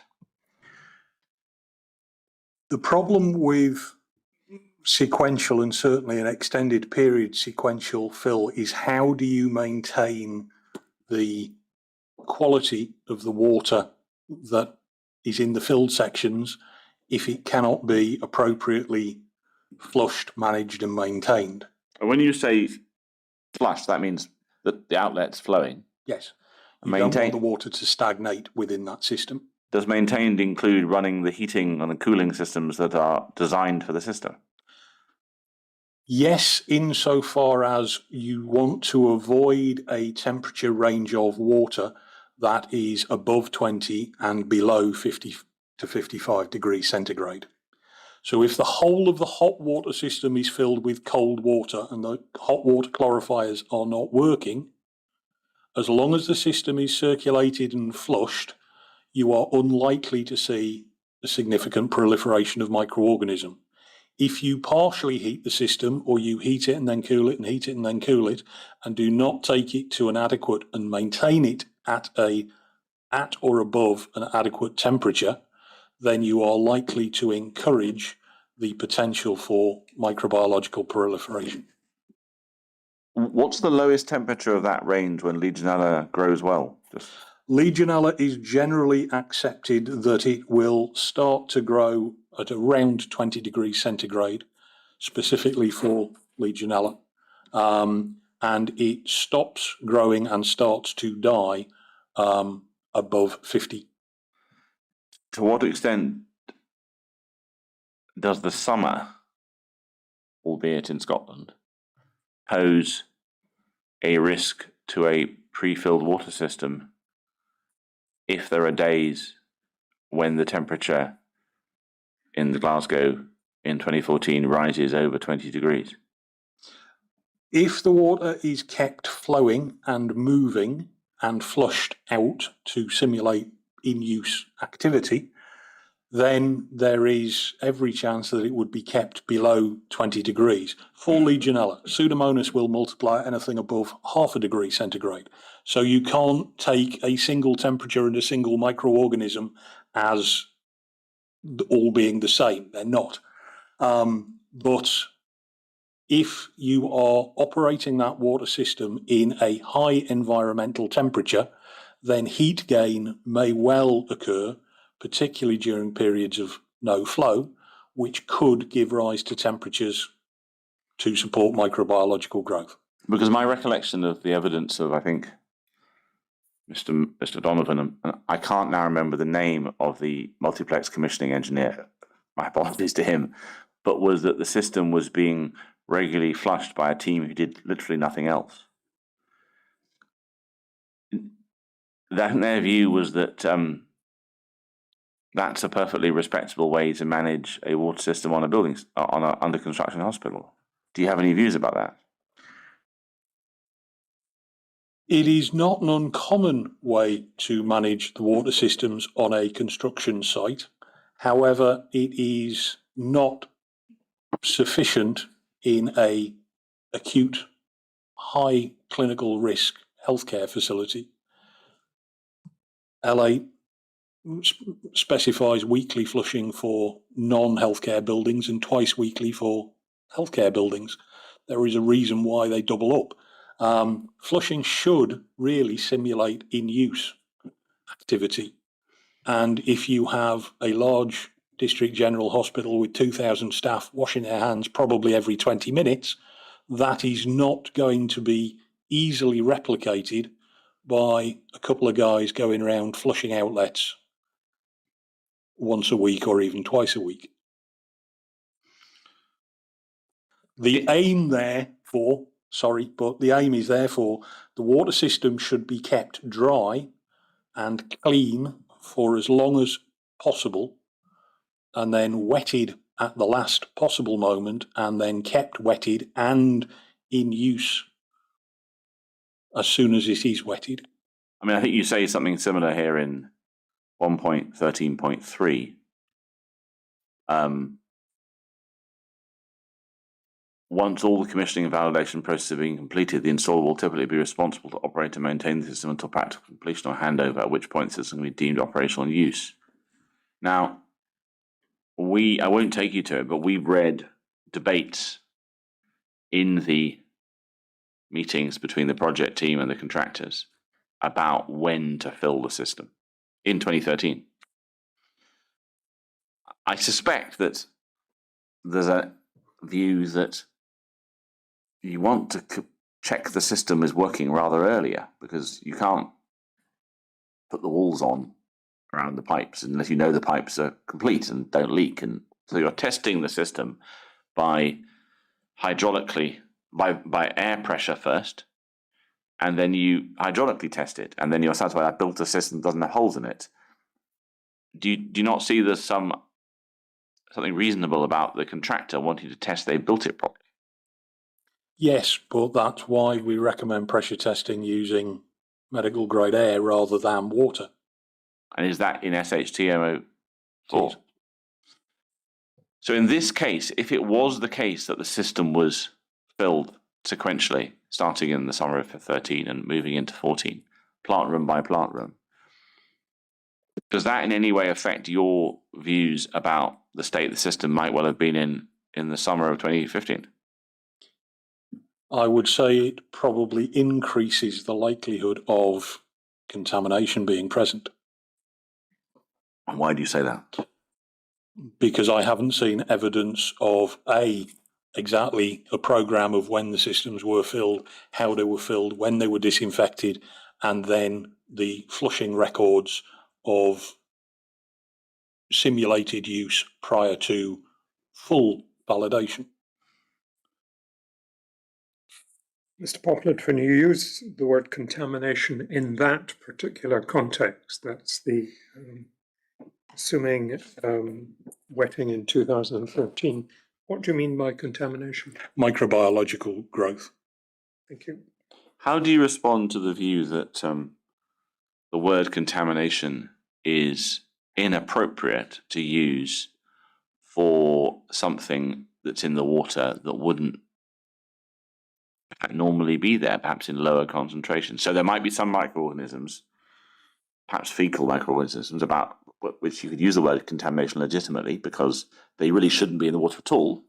And there are some microorganisms which there's always some of them there. It's therefore not contamination to have them. How do you respond to that as a critique? It very much depends upon your point of view, and everybody has different. You will not eliminate all environmental contaminants from the system, and certain levels are deemed not to represent a risk. It's why there's no single prescribed limit for TVCs or total viable count. Right. So you can have levels of microbiological activity, but they do not pose a risk. It is really getting into the realms of theoretical debate rather than engineering, installation and practice. While we're talking about terminology, later on after the coffee break, I'm going to take you to the paper in the Water Research Journal that was produced by Dr. Chaput a few weeks ago. Also, other authors include Professor Steele, Mr. Kelly, and Mr. Clarkson. And it talks about microbial proliferation. And again, in the context of a debate about what the right language is, what do you understand to be meant by microbial proliferation? I understand it to mean the growth or multiplication of organisms. Is there any distinction that you can see being drawn between contamination and microbial proliferation in this context? I personally wouldn't see the difference in it.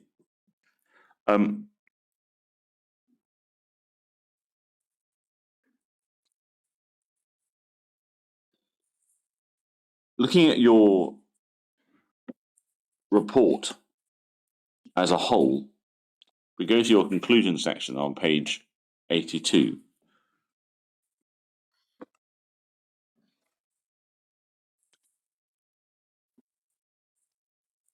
We have a discussion of the staged approach and your view that that's suboptimal. How would you have wetted and commissioned this system?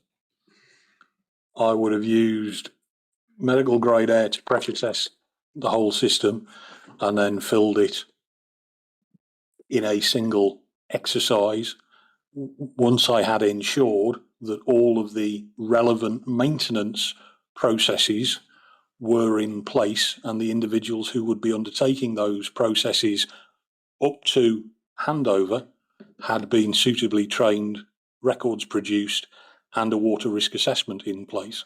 And that would have included planned preventive maintenance schedules? Yes. And when you say a water risk assessment, that's a document similar to what was carried out by DMA Canyon after handover? Yes. We've already discussed 1.14.2, the disinfection process, so we'll skip over that. We've discussed the sampling of microorganisms in 1.14.3. 1.14.4, is that you referring to the current water safety plan and drawing a contrast between the two? It is. I mean, I think it's been well observed by Greater Glasgow and Clyde that this is probably the highest intensity water testing program that they're aware of in any hospital in the UK. I would tend to agree. Yes. So do you think it's entirely fair to compare what was being done by the contractors to run the system before handover with the current water safety plans for the same hospital?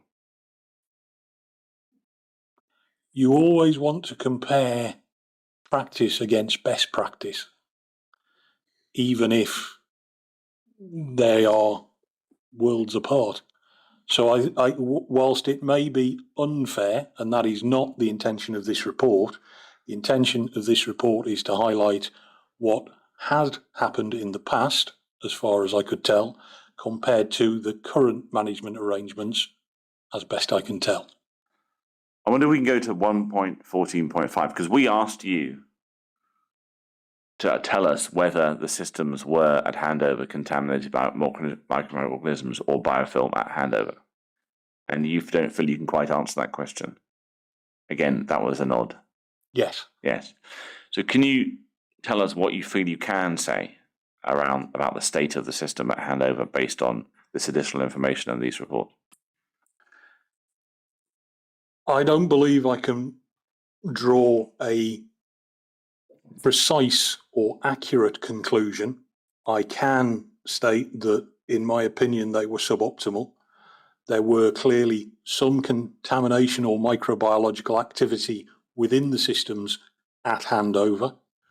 I have concerns regarding the accuracy of the clear readings, given the close proximity to the timescale when disinfection occurred and then water samples were taken. The presence of biofilm is a result of microorganism activity, and I can't say that whether there was or there wasn't. It's likely that there probably was, but I couldn't say to what extent or how extensive it was through the systems.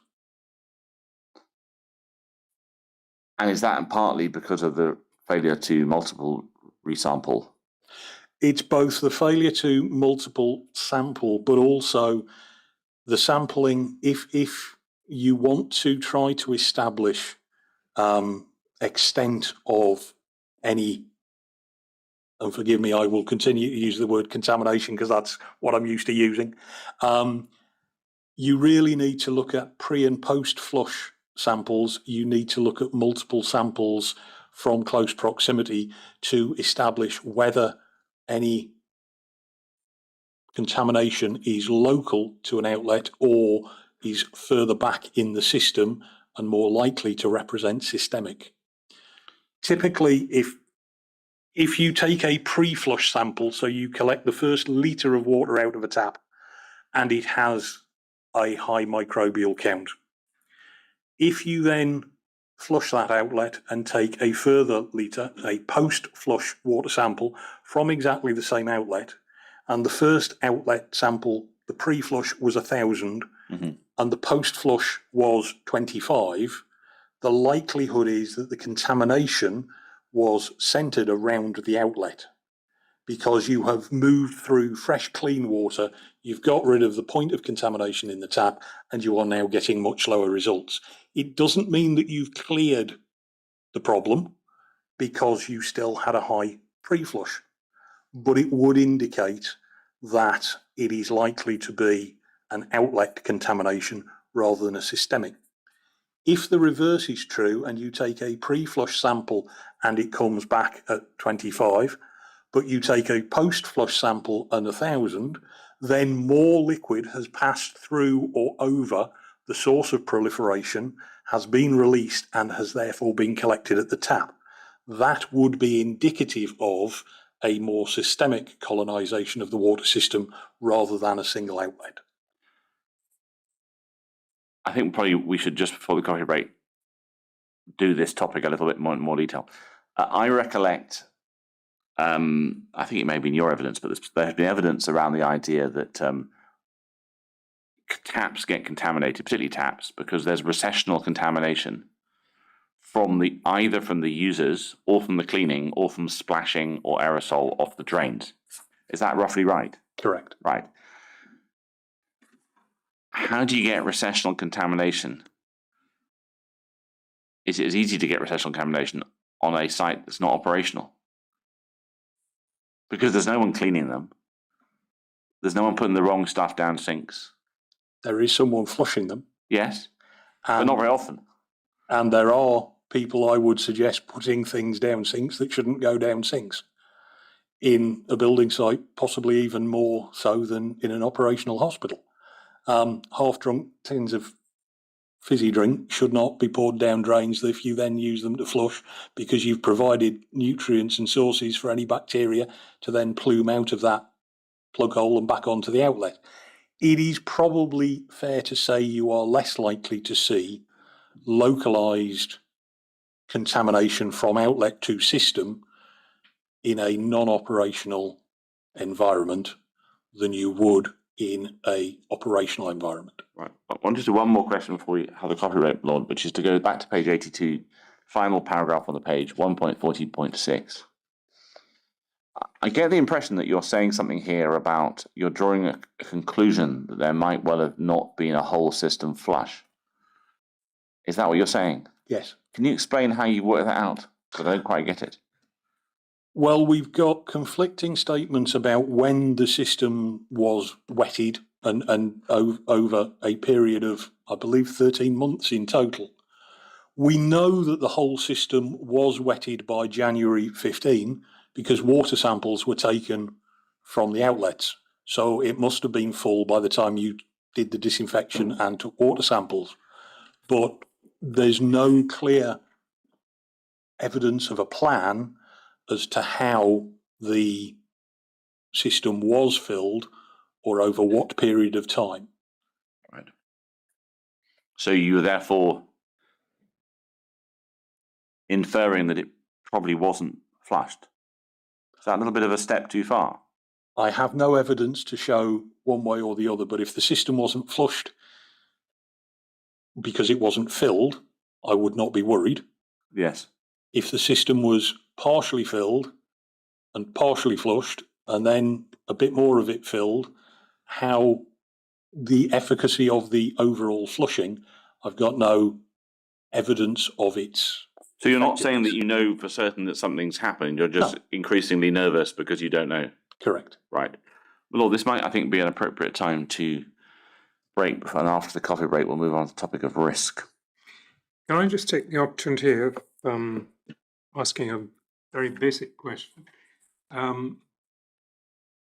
We have heard evidence from which I've taken that some degree of biofilm development is close to inevitable in a large water system such as we're discussing. Do you have a view on that? I think it is incredibly unlikely that you will have a system of this size or complexity without some degree of biofilm being present. Biofilm is the problem with biofilm, as I understand it, is that it acts as a shield for bacteria underneath to proliferate and multiply.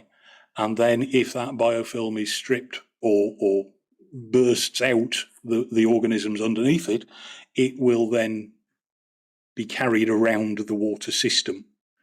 Some disinfectants are more effective than others, and one of the reasons for contact timescales is to allow chemical disinfectant to penetrate biofilm, because biofilm will act as a protective layer to microorganisms underneath.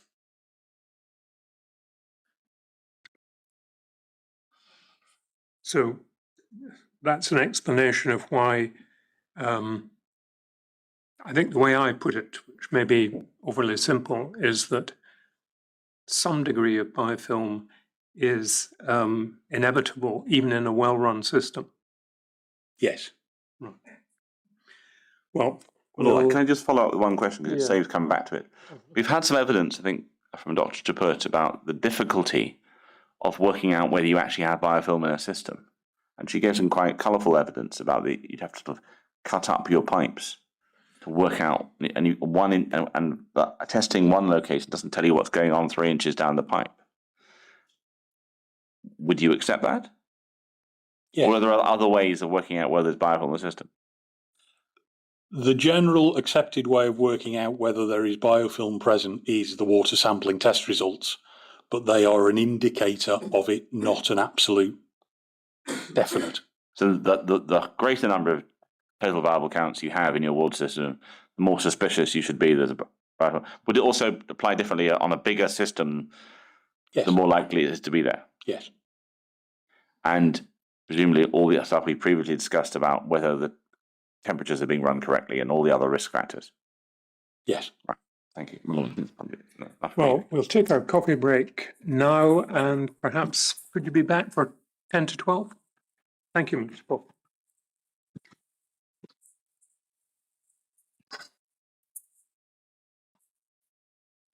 Please stand.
Mr. McIntosh. Thank you. I might take the opportunity, Mr. Poplett, of asking a few clarification questions that colleagues in the room have suggested.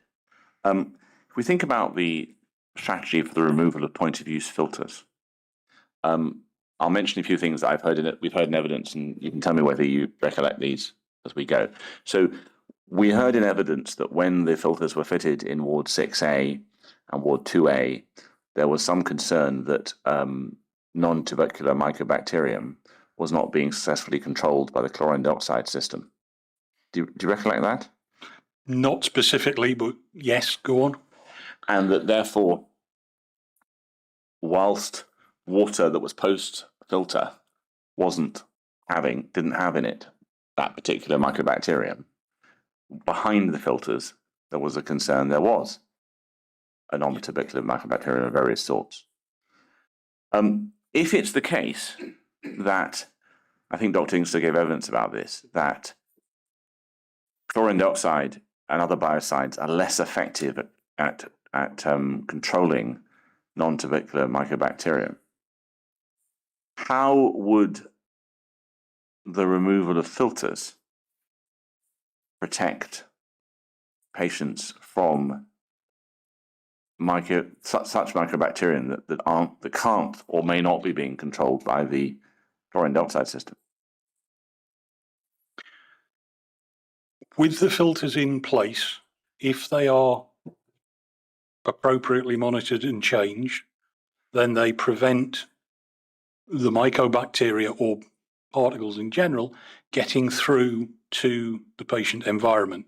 Yes. If you remove those filters, then yes, you will potentially have particles which are present in the water getting through to that outlet unfiltered. However, it's about exposure and concentration. And one of the issues with a filter of any sort is that it tends to concentrate the contaminants on the dirty side of the filter whilst allowing the clean fluid through. I wouldn't see the removal as detrimental unless the clinical, and this is really a clinical IPC issue, is that the patient profile is such that the water should be sterile and not just mains or disinfected water. So if any level of contamination is potentially harmful to an individual, it is normal custom that they would be only exposed to sterile water, bottled water that had been sterilised, rather than mains water. Is another way to perhaps consider it that if your 3 testing process for removal of the filters includes a test for non-tubercular mycobacterium, would that also provide some reassurance? It would. However, there is no current national standard for the testing of mycobacteria, and the mycobacteria, as I understand it as an engineer, is very slow growing, or can be slow growing, and water samples can take 6 weeks or more to come back. So it would slow down any change to the system in order to achieve 3 clear samples for, in particular, non-tuberculosis mycobacteria. Thank you. Now, I wanted to go back to your evidence that you would have hydraulically tested, this pressure tested the system with, I think you said, medical grade air. Yes. Could it be the case that in 2008, SHTMO 401 Part A didn't actually require medical grade air? It was just actually silent. I can show you the relevant section. I can well believe that it was silent. Let's go look at page 18, volume 1. The document is document 15, but it's actually page 1508. And if we go to 1508, we should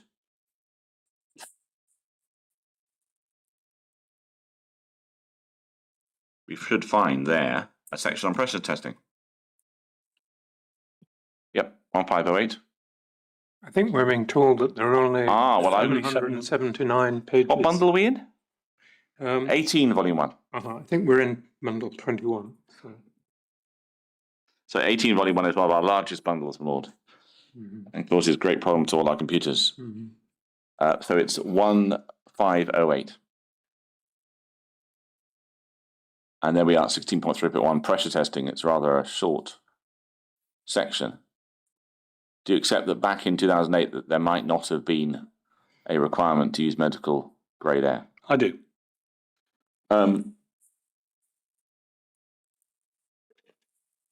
Would it have, but in essence, your position is that they should have air pressure tested it and then waited with the system closed until much nearer the time of use and then filled it together with everyone ready and trained, able to manage it? Yes.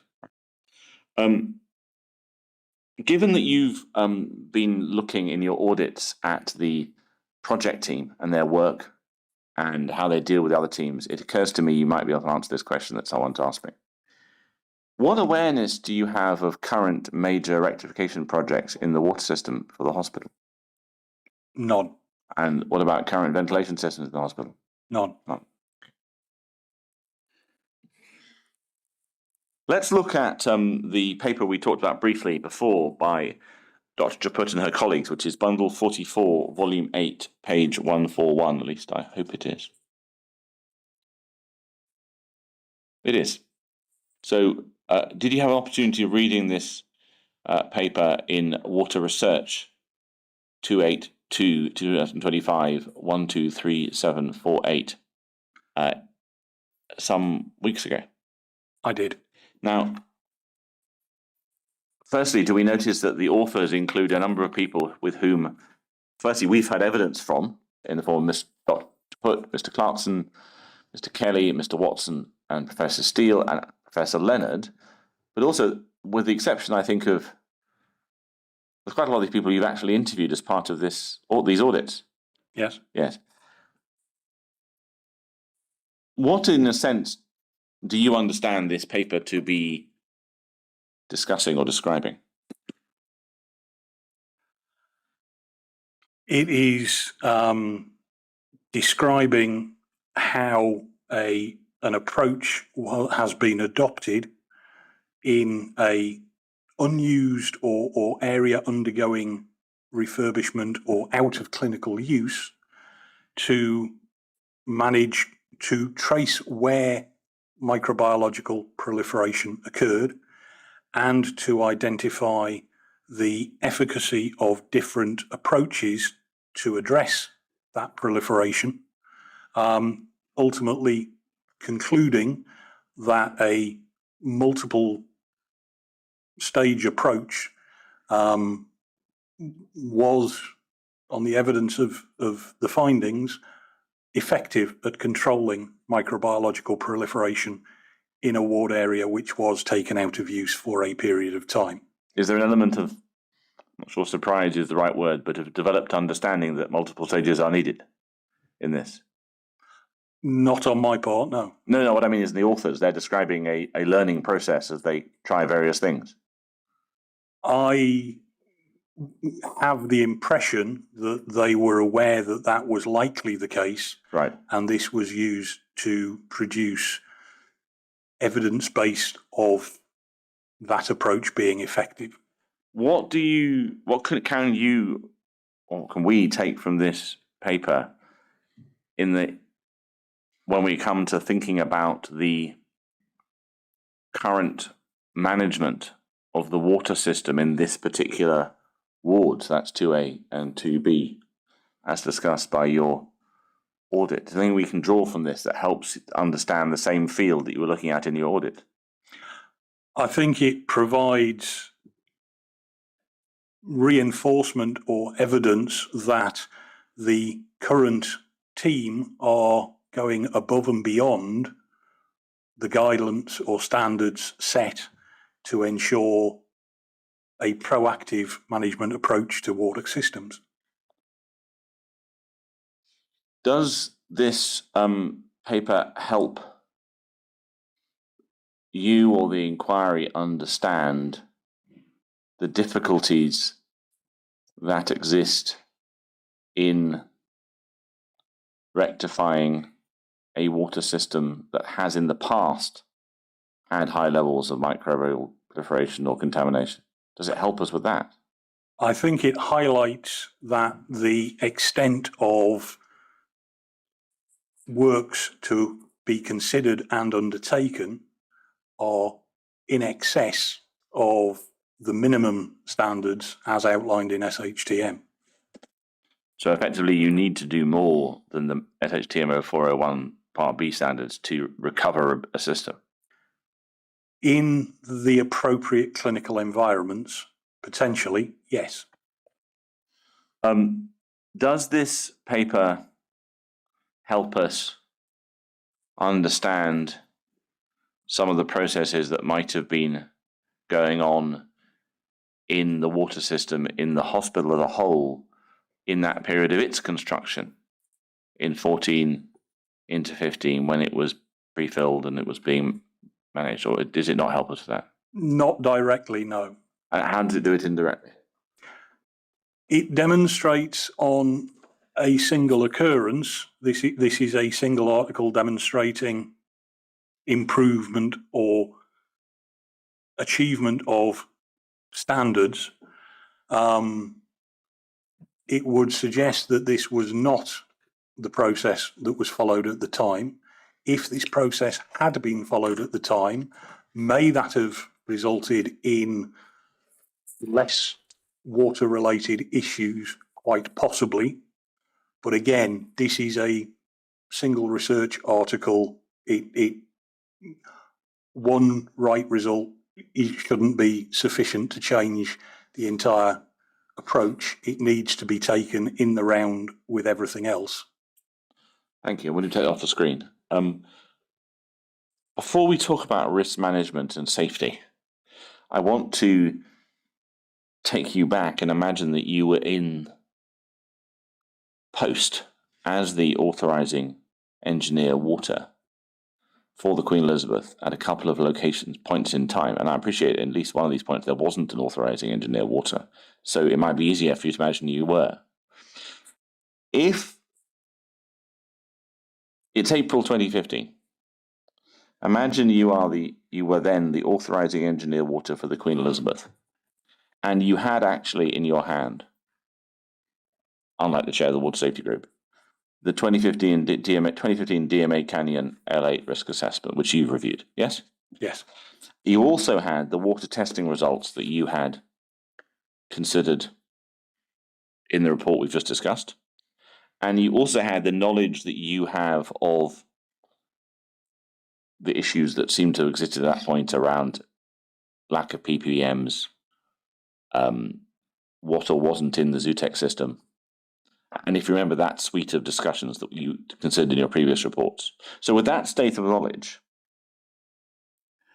what would have been your assessment at that point of the risks posed by the water system in April 2015? It is always difficult because I have the benefit of hindsight. However, I would like to believe that at that point, I would have raised serious reservations and concerns about progressing and occupying the hospital. And what would be the basis for those concerns? The evidence as outlined, the water risk assessment, the multiple issues flagged in that water risk assessment as being suboptimal, the lack of scheduled maintenance and PPM programs, and the water test results, given the clinical nature of the facility in question. And what's the concerns you would have had? What's the outcomes you're apprehensive about? Well, my concerns would have been that the review and AE engagement should have taken place at design stage, not occupation. It should have taken place at design, then throughout installation, commission planning, validation, which didn't take place in the traditional sense, and then through to occupation. I mean, I don't really want to go through the whole document, and you may not be able to help me, but if we look at SHTM 0401 Part A from 2008, will we find a specific instruction to involve an authorising engineer, water, in the design of the hospital? No.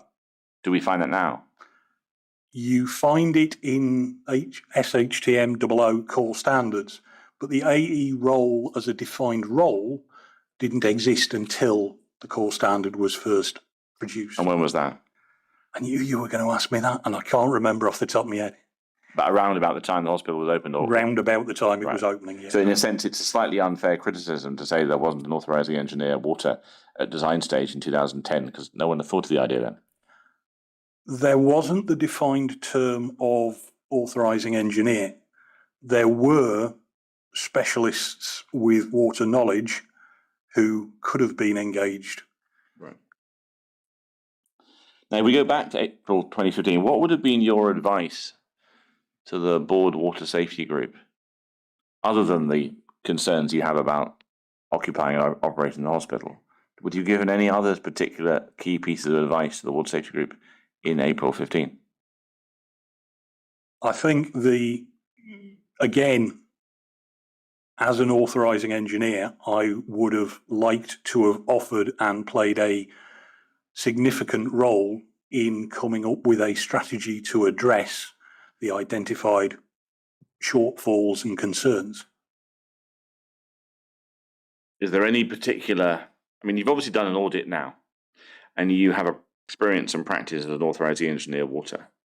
Have you ever come across another hospital with problems as bad as the ones described in the DMA Canyon report? I'm not going to ask you which one, don't worry. I would venture to say I've come across some that were potentially worse. Right. So what would you have said? I'm obviously telling the water safety group, I have concerns about operating it and using the hospital. And you'll say to them, I want to be part of fixing this. But what were the major action points that you see were the sort of top three things that should have been done in April 15? Or was it just there's too many to think about? Yeah, I mean, that is a near impossible question to answer.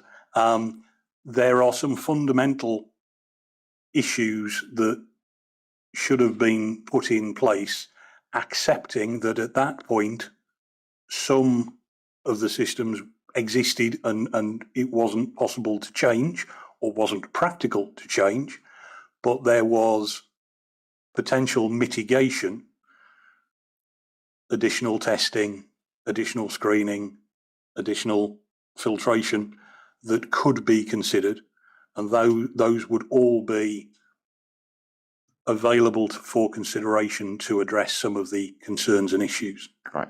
Well, I mean, you weren't there. So let's move on to the next scenario. This time it's April 2018. And again, imagine you're the authorising engineer water, and you're attending the meetings of the water technical group that Marianne Kane chaired. I'd like to look at the minute of the 13th of April 2018 meeting while we do this.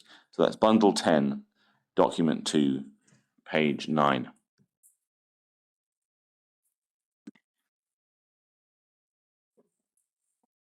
And if we just jump ahead as well, we look at the people who are present to page 14 as well.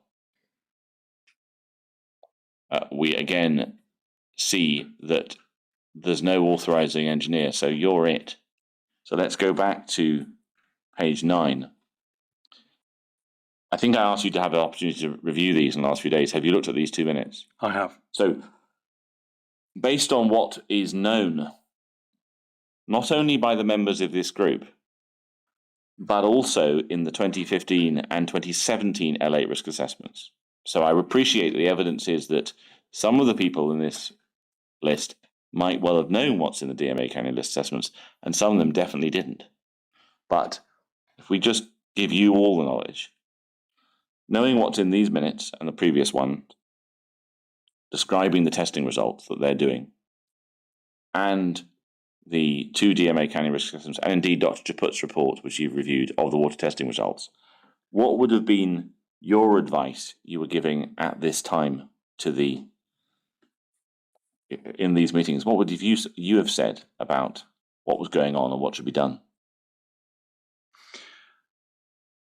again, hypothetically, I would like to believe that I would have advised on options for a corrective course of actions and immediate mitigation and further investigations as to how the apparent issues could start to be either verified and established and then addressed, or if already clear, addressed to a satisfactory solution. And given that you know what happened, is that roughly what then happened? As far as I can tell from the minutes, it was certainly the direction of travel that was being taken, yes. Now, when we go on to, the next page, and they have recorded here where they're going to do testing, agreed to. So the point of use filters are going to 2A and 4B. All risers to be tested further back and towards the tanks. Long list of testing locations. And they've carried out random testing of taps, and they say, just after the second bullet point, it was noted that every floor had positive and negative readings, whereby this could indicate a widespread water infection. If we go to page 20, which is in the next meeting, we go back one page, back another page. We've gone too far, sorry, back one more page. Back another page. Back another page. Back to 14. Yeah. So the boss, this is the meeting 20th of April, and there's a statement, every floor is showing some contamination with various species, so we can assume it's widespread contamination of the buildings. Now, you weren't there, you weren't involved in the discussion, but I suppose I should ask you this question. What would have been your assessment at the time? In fact, what is your assessment now, looking back at the time? So use all the information you've got about whether what was being faced in April 2018 was a widespread contamination across the whole water system, or limited to perhaps a large number, but limited to outlets. Can you help us from all you've learnt over this whole exercise about where the balance lies? And I should say, of course, that you know that HPS in this year, they couldn't work it out. They picked both. So, but where do you stand on that debate? Because I am unaware of the nature of the sampling being undertaken, i.e. whether it was pre-flush, post-flush, because it demonstrates a range of microbiological activity, then both answers are possible. If it was a systemic colonisation, I would expect to see high counts both pre and post. Post-flush probably higher than pre, and a whole range of microbiological strains identified. If you, as I said before the break, you get a pre-flush sample of a high level and a post-flush of a much lower level, that tends to indicate a local colonisation or contamination. The varying types of microorganism identified also lends itself to multiple local colonisations more than systemic. But given the size and complexity of the system and the number of floors, I'm not saying that systemic wasn't present. I'm just saying that I couldn't be definitive about it. Is that still true now, knowing everything you know? Yes. Right.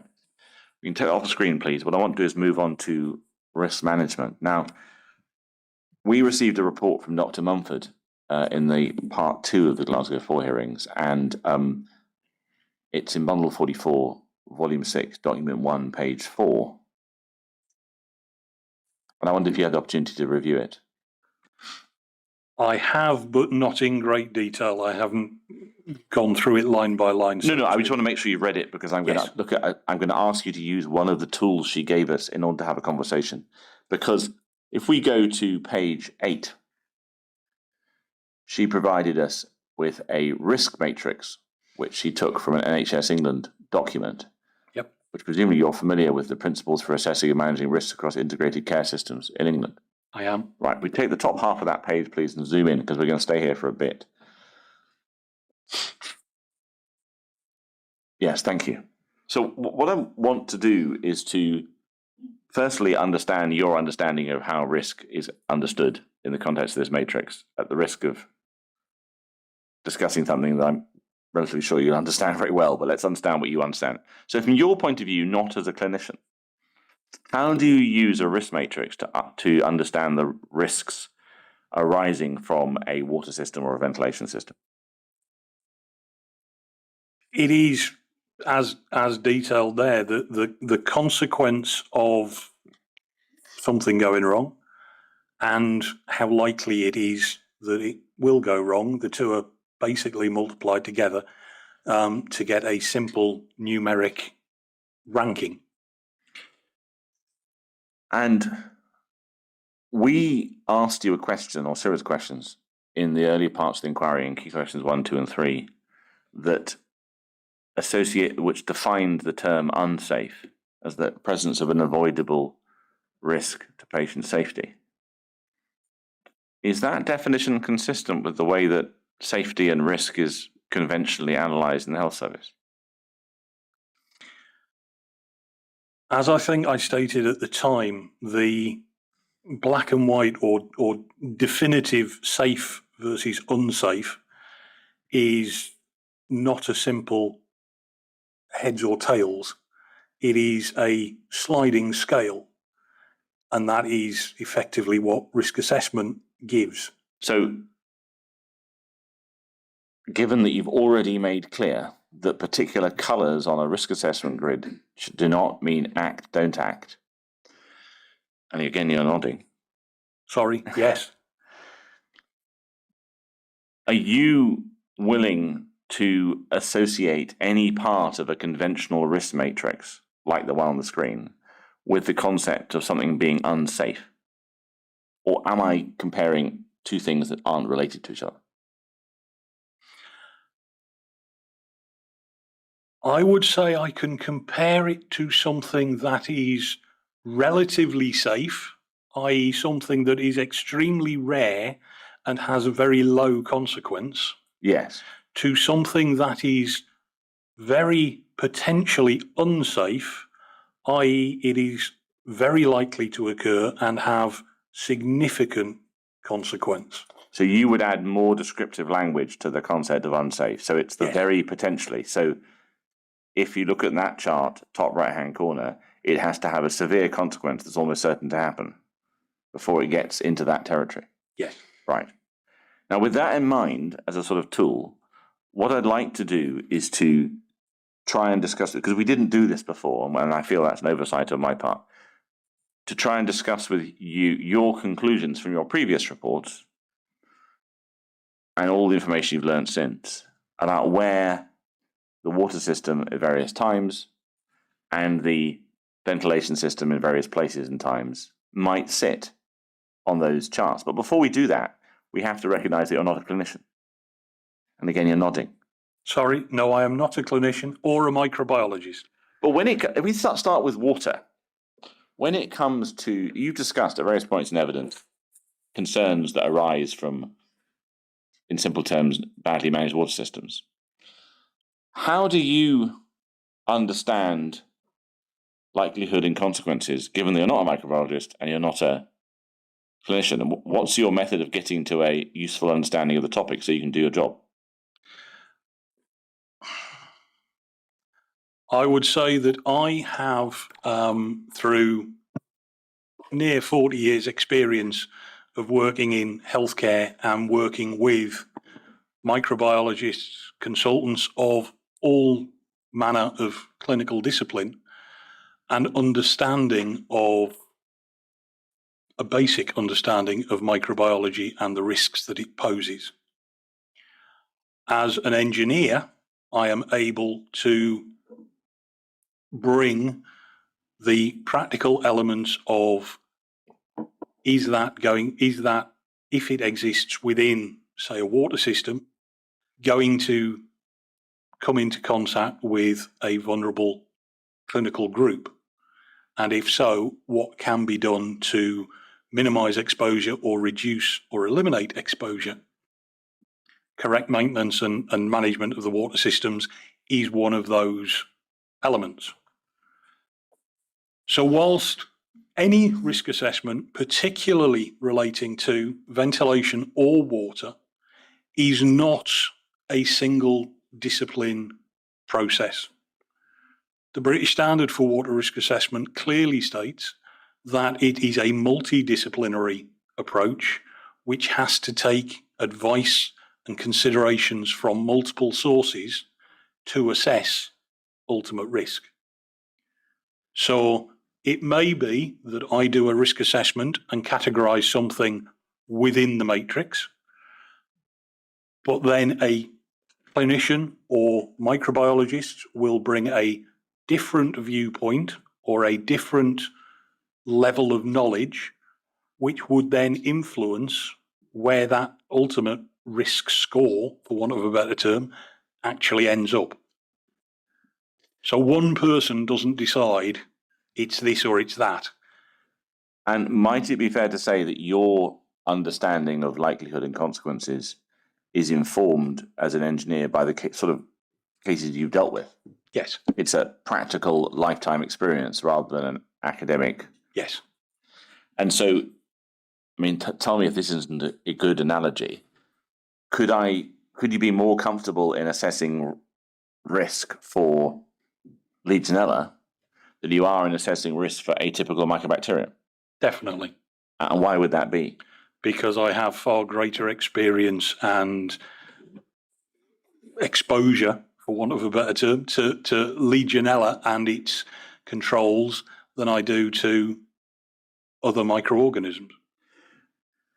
And again, if we think about the process of managing water systems that's found in L8 and HS274 and ultimately SHTM0401, you've explained before, has a long history. It does. Is there any difference between the level of understanding isn't quite the right word, but the level of the depth of understanding, the sort of the quality, the colour of understanding of these risks amongst engineers in water and ventilation? Is it fair to say that water is an area where engineers know a lot more than they do in ventilation, or am I getting it wrong? It almost comes down to the individual engineers. And we use the term, I use the term as engineer as an umbrella term. If you were to ask an electrical engineer their knowledge of Legionella, it will be likely very poor, unless they've done the specific training and experience of that. A mechanical engineer who deals with medical gases won't be as familiar with it as a water engineer. So engineer is to some extent an umbrella term that covers many specific specialties and disciplines.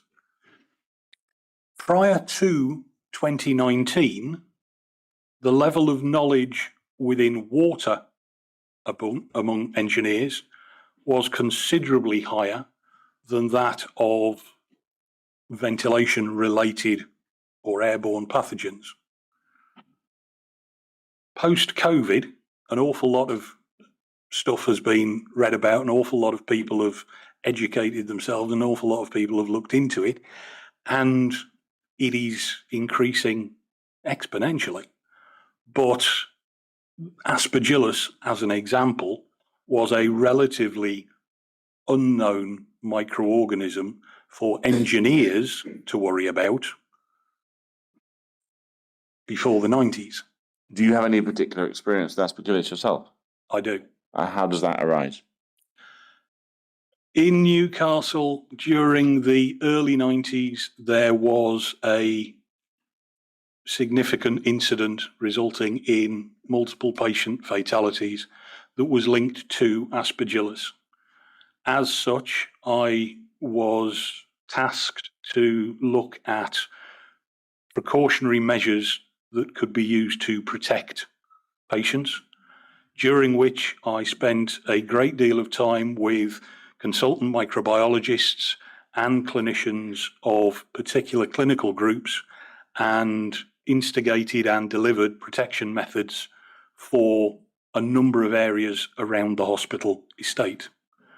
As a result of that experience, I was lead author on the primary standard operating procedure for prevention of aspergillus within Newcastle.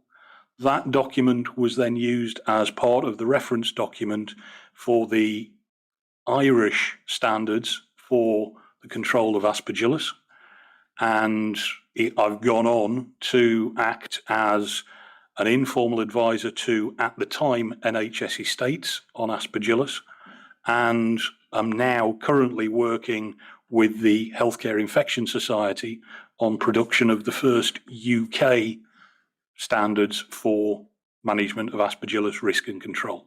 What I want to do is to try and see, not quite what you're willing to say, that's the wrong way of putting it, but how comfortable you are about working in the context of this matrix in respect to the various parts of the systems we have talked about over the last 2 years.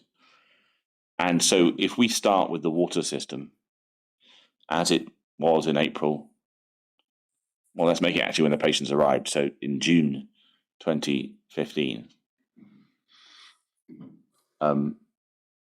where does it sit in terms of the risk of healthcare-acquired infections in that matrix, from your perspective as a water engineer? I think it would certainly sit within the yellow/amber area. It's interesting that the definition of the table and the principle of this is RAG rating, which is red, amber and green. It's meant to represent traffic lights. I've never yet seen a 4-lighted traffic light, although it is not uncommon, and I am aware that within the industry, additional colours have been added to indicate risks even greater than extreme. So all of these things are sliding and subjective, but I, if pushed, would certainly have ranked the water systems at the time of occupation as probably scoring a 12. But that is major impact with possible. And does that vary? Is that a whole system opinion, or does it, or are you able to narrow it down to immunocompromised patients? If I was looking at subdividing the site down into the clinical areas, it would certainly alter it. Right. In that the general areas, admin offices, where nobody is particularly immunosuppressed or vulnerable, the likelihood would drop significantly. So it might well drop into the green for those. Yes. But for the immunocompromised patients, might it change? It would push it to certainly orange and potentially red.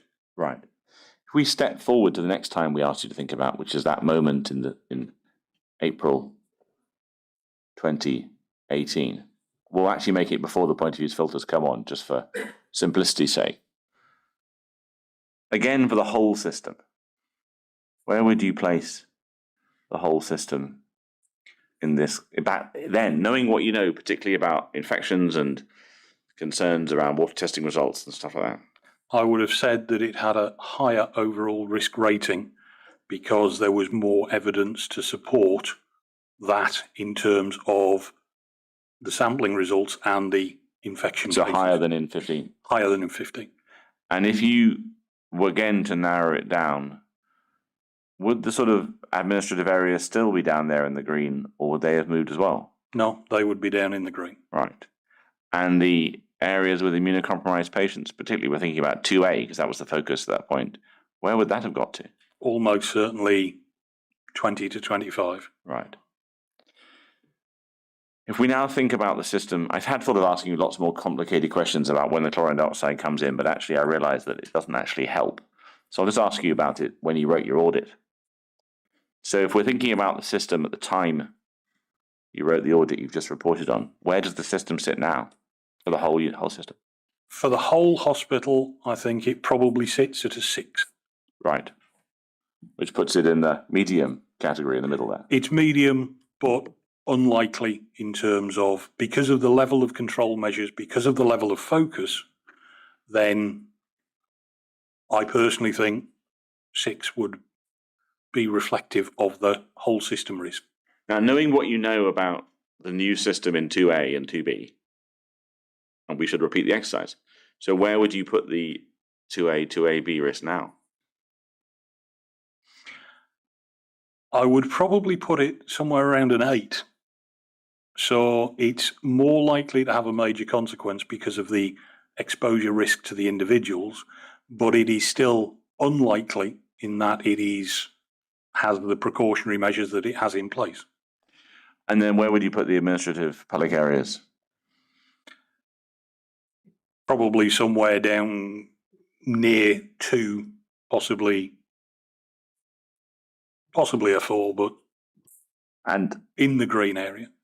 how would you respond to this, to the suggestion that this is a very vague exercise and a very, very soft exercise? I would agree. As one individual doing it, it is subjective onto that individual's opinion and knowledge. The advantage of a multidisciplinary approach and trying to reach a consensus through risk assessment is that you take all arguments and all aspects and come up with a more balanced, considered opinion without prioritising one view over another. Thank you. If we can now do something similar for the ventilation system, but rather than going across the whole hospital for all the different features, I think I really want to look at, I'm not going to ask you about Ward 4B and its brief visit to the hospital, because we have the views of the clinicians at the time and they left, and I don't think that's a multidisciplinary team assessing risk. There's no point, you're nodding again, there's no point in doing that with you. But let's look at the ventilation system of Ward 2A from opening to decant, or if you want to take it a slightly greater period, the ventilation system of the Schiehallion unit from opening until the new unit was built in 22. Now, are you comfortable that you recollect what the ventilation systems were in that period? I would appreciate some background to it to refresh my memory. Well, what I recollect your report saying, and we can go to it if necessary, is that from opening, 2A had BMT rooms which had HEPA filtration and various levels of other features, but the rest of the ward was not HEPA filtered, no pressure differential, and 3 air changes of air, where the guidance provided 10, in some people's views. And then 6A was exactly that, but the BMT rooms in Ward 4B were available to patients who required BMT rooms. Now, in that context, is it possible to come up from an engineering point of view with a location for that ward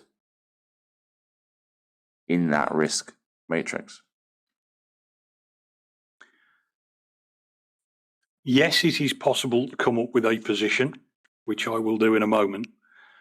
What I would state is that ventilation in that kind of environment is only one potential route for contamination entering a clinical space. If you have HEPA filtration, and for argument's sake, the right air change rate for dilution in the room, and the pressure cascade, so you've got door protection to prevent particles entering on airstream, then you have got a, relatively speaking, safe environment for that clinical group. If, however, you are bringing materials in, cardboard boxes that have been wheeled over the car park and past and into the ward area, you will get potential contact transmission from those. So airborne contamination is not only transmitted potentially through the airborne route. If we look at, and apologies for going slightly off topic, but if you look at HCID guidance on this very issue, HCID, high consequence infectious diseases. right? So they categorise HCIDs into two categories: contact and airborne, or pure airborne. Now, if you have contact and airborne, that is considerably higher risk than airborne alone. But airborne can settle and then become contact, depending upon the type of organism that you're talking about. So it becomes more complex. It's not as simple as. But back to your question, the ventilation in the rooms that are HEPA filtered, that have the appropriate air change rates, albeit the pressure cascades and door protection were not always present, were relatively safe environments for the patients at that time, subject to the patients having to leave those environments for treatments, or people going into those clinical environments for whatever reason. What about patients leaving because they're children and they go into the playroom or the family kitchen or whatever? If they are well enough clinically to be discharged to those sorts of common areas across the ward, then they shouldn't be allowed to do that until such time as their immune systems are clinically assessed as being appropriate. In that, you're an engineer, so how do you feel comfortable about giving that view? I spent 10 years running the skids unit at Newcastle and spent a great deal of time with the clinical nursing teams, and know that, for the example given, play specialists used to go into the rooms and do one-to-one and go to the extent of decontaminating and disinfecting, as well as in some cases sterilising the toys that the children were allowed to play with. Right. But if we think about the areas, now, if you don't know about the clinical operation of the Shaheen unit in sufficient detail to answer this question, I would encourage you to tell me. But thinking about the fact that we have had evidence of patients moving around the ward, where does the experience of the rest of the ward, the other rooms, the corridors, the teenage trust room, the playroom, the family's room, where do they sit, if you can help us, in this matrix? They would represent an increased risk to that patient category, in my experience, and would move more into the ambers and oranges rather than into a green session. But that is very much subject to clinical microbiological assessment rather than pure engineering. Now, if we move away from 2A just to the general wards, if we think about the fact that we seem to be clear about, that the general wards in the hospital had still 40 litres a second, 2.5 to 3 air changes, no pressure differential. There's a small pressure differential. There's no design pressure differential, and no HEPA filtration. They're not required to have HEPA filtration. And SHTMO 3016 says 6 air changes.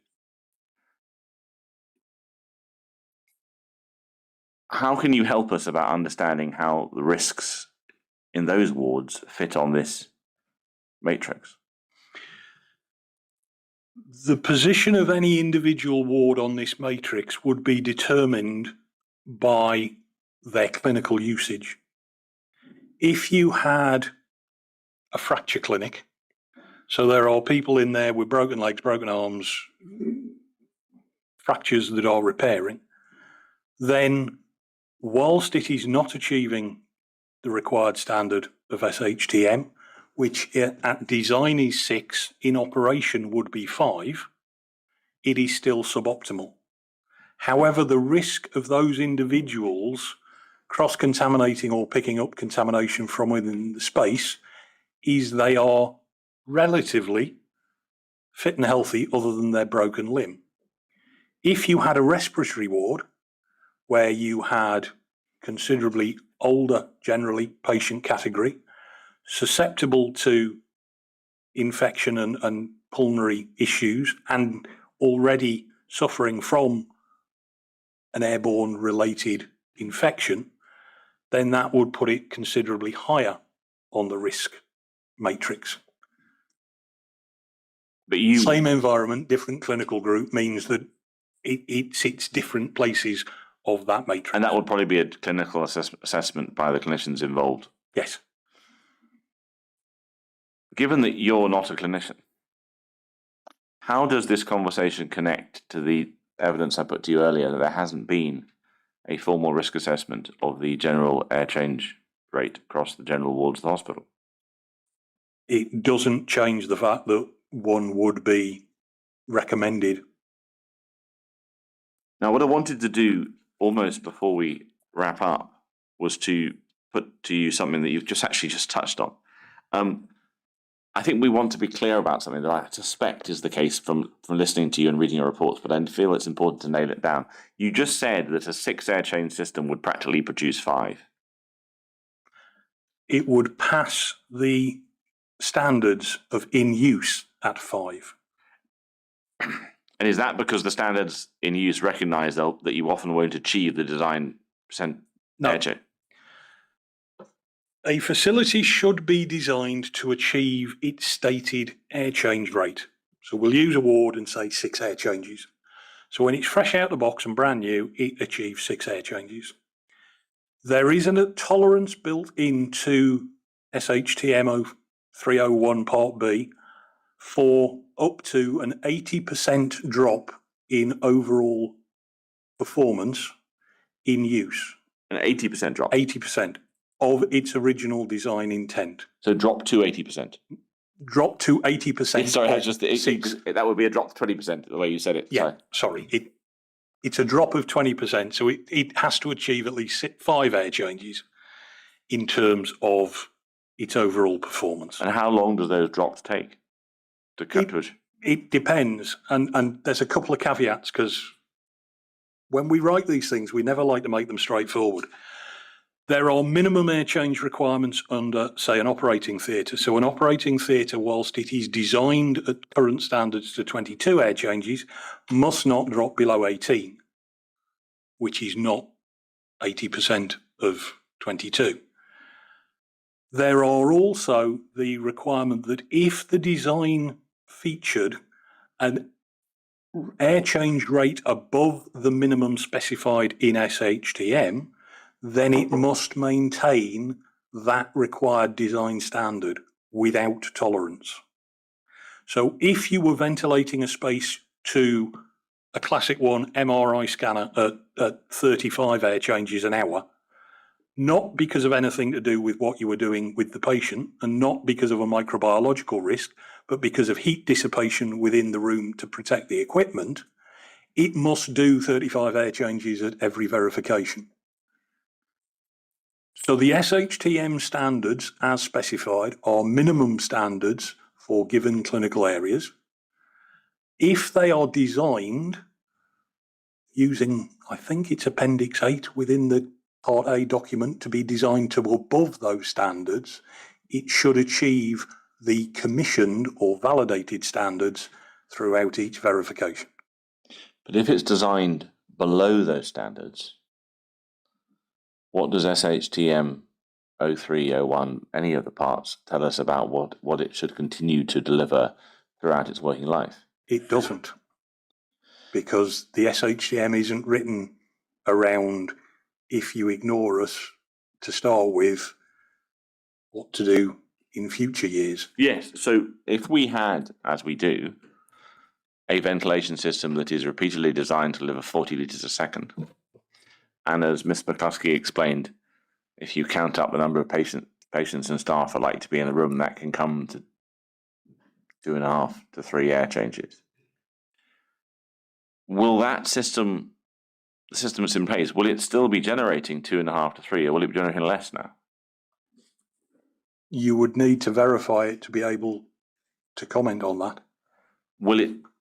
Is there any risk that at some point in the working life of this hospital, well, what is the minimum standard for building in the building regulations?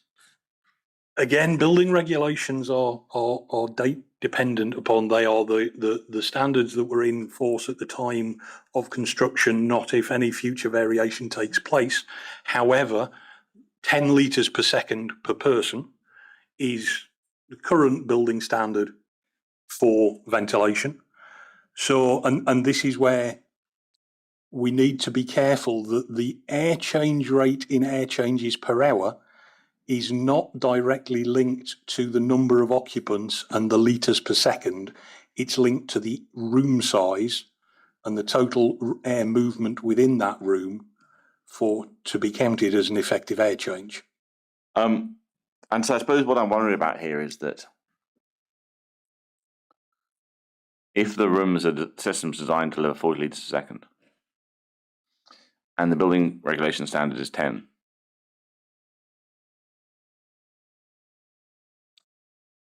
is there anything you can say that's evidence-based, I suppose just pure judgment, about whether there is a risk that the ventilation system will, in the medium to long term, generate so little air that it becomes actually not just an infection risk debate to have, which we've had for weeks and months now, but actually just an air supply risk? Potentially, yes. Has that something you've come across in your practice? Certainly. And without giving away the details of which hospitals you're talking about, can you give me an example of how that might happen? Probably the most common time I've seen it is where a room that was designed for one purpose becomes used for something else. A store cupboard that suddenly turned into a treatment room. So it wasn't designed with any specific air change rate. It may have some or it may not, but it starts to be used for something that does have a defined air change rate requirement. That is not, I'm sad to say, uncommon. And then they have to refit some ventilation to boost the ventilation? Well, what normally happens is the estates department receive a complaint that it's very poorly ventilated. They go out to find out what the room's being used for. There's lots of meetings and shouting, and then capital investment has to be made to make the room more appropriate, or you stop doing that clinical activity in that space. So if we think about this hospital, and if we think just about the general wards and those parts of the hospital that are sitting at 40 litres a second, which is quite a lot of it, and we look into the future, what view do you have about whether there is a point in the future where the ventilation ceases to become just a debate about infection risk and risk matrices, but actually becomes a debate about the sufficiency of ventilation for the number of patients who are in the room, just in terms of air supply? Yes, it will, and over time the ventilation will tend to degrade. Good maintenance and good cleaning regimes, replacements of any flexi connections that are in place, servicing of air handling plant can minimise the impact of that and can, to some extent, negate that. On most systems, you can also look to increase air movement by things like fan upgrades, but that is not an option because of the design, the base design to utilise chilled beams, because you cannot increase the airflow through the chilled beam systems above a certain limit, which is what they've been designed to operate at. So you can only go down? Yes. Lord, I think those are all the questions I have for Mr. Poplett. I'm sure there may be questions in the room, and I wonder if we might take a few minutes. Yes, Mr. Poplett, what we'll do, and you'll probably recall this, give Mr. McIntosh an opportunity to check with his colleagues whether there's any additional questions.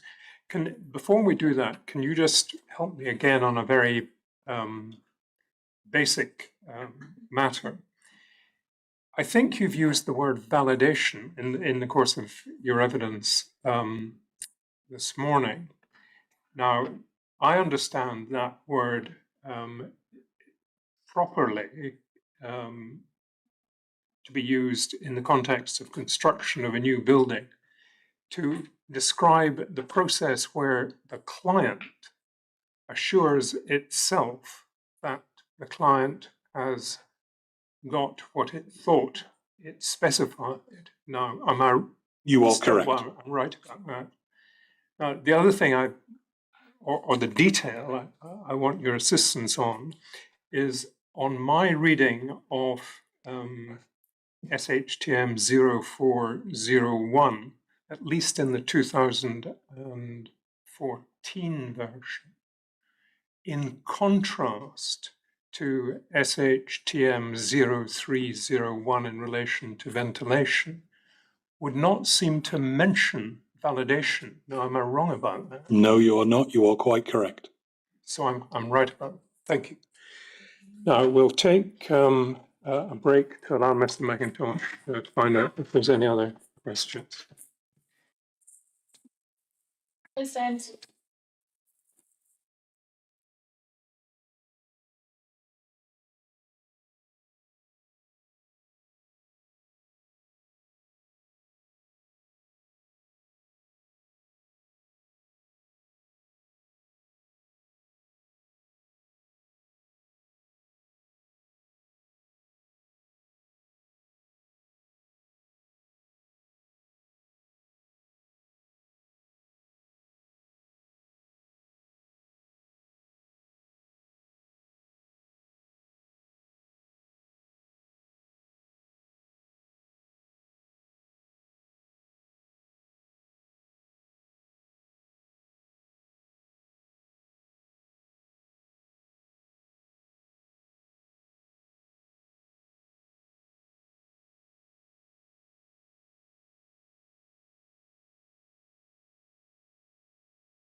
I just have 5 questions for them.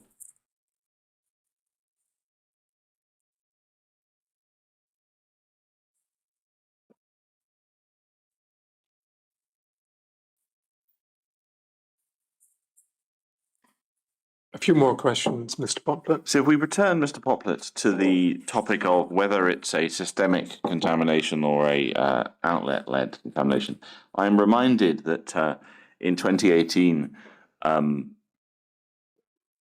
positive samples for concerning microorganisms and high variable counts were found in both main water tanks, post-filter, and also in expansion vessels in the system, in the domestic system.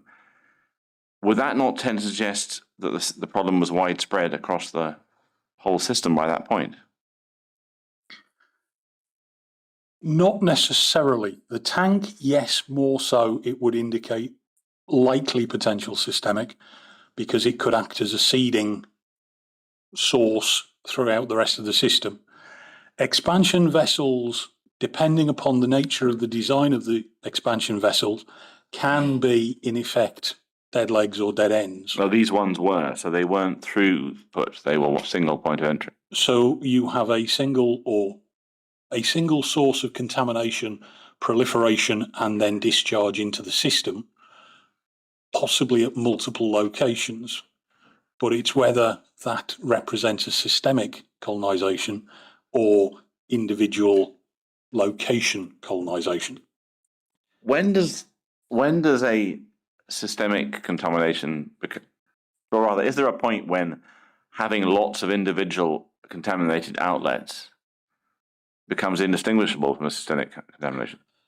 There is, but it generally is a judgment call case by case. There is not a defined, if you get 6, it's then systemic. Right.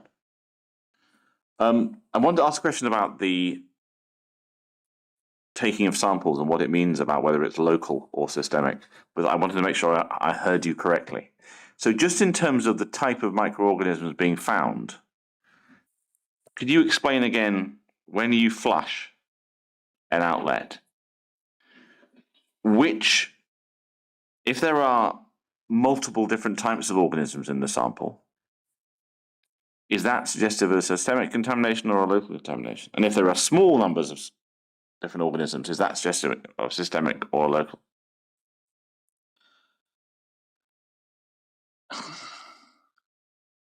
You can have multiple organisms available or present in a local contamination.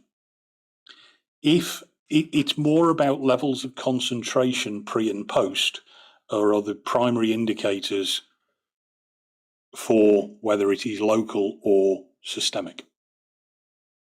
So does it matter if, for example, you take a sample, first flush sample, and you have multiple different types of organisms, then you take a second sample, it's the difference between the two that matters more than the sheer quantity. Have I got that right? Yes. I want to turn to an aspect of your audit. I think I asked you this, but someone wanted us to be clear. When you were working at which wards to consider, or which parts of the hospital to consider as part of your review of maintenance records or any other part of the audit, were you picking specific wards to look at, or were you randomly selecting? Randomly selecting. How do you do the random selection? You look at the files, or you flick through the computer records and you pick which ones to hold on and examine in. And so you're effectively ticking boxes on the spreadsheet? Yeah. And when you say it's random, it literally is just click, click, click, click, click? Pretty much. You don't think about it at the time?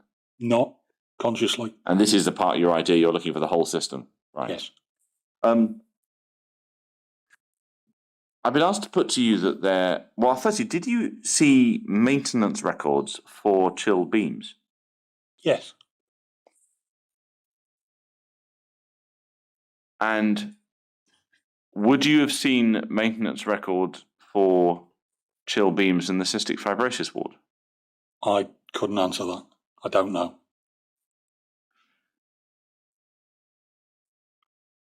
But your system for selecting which maintenance records for chilled beans to look at was random. Yes. And once you saw 10%, did you look for any more, or would you have gone out to look at them on the ground, as it were?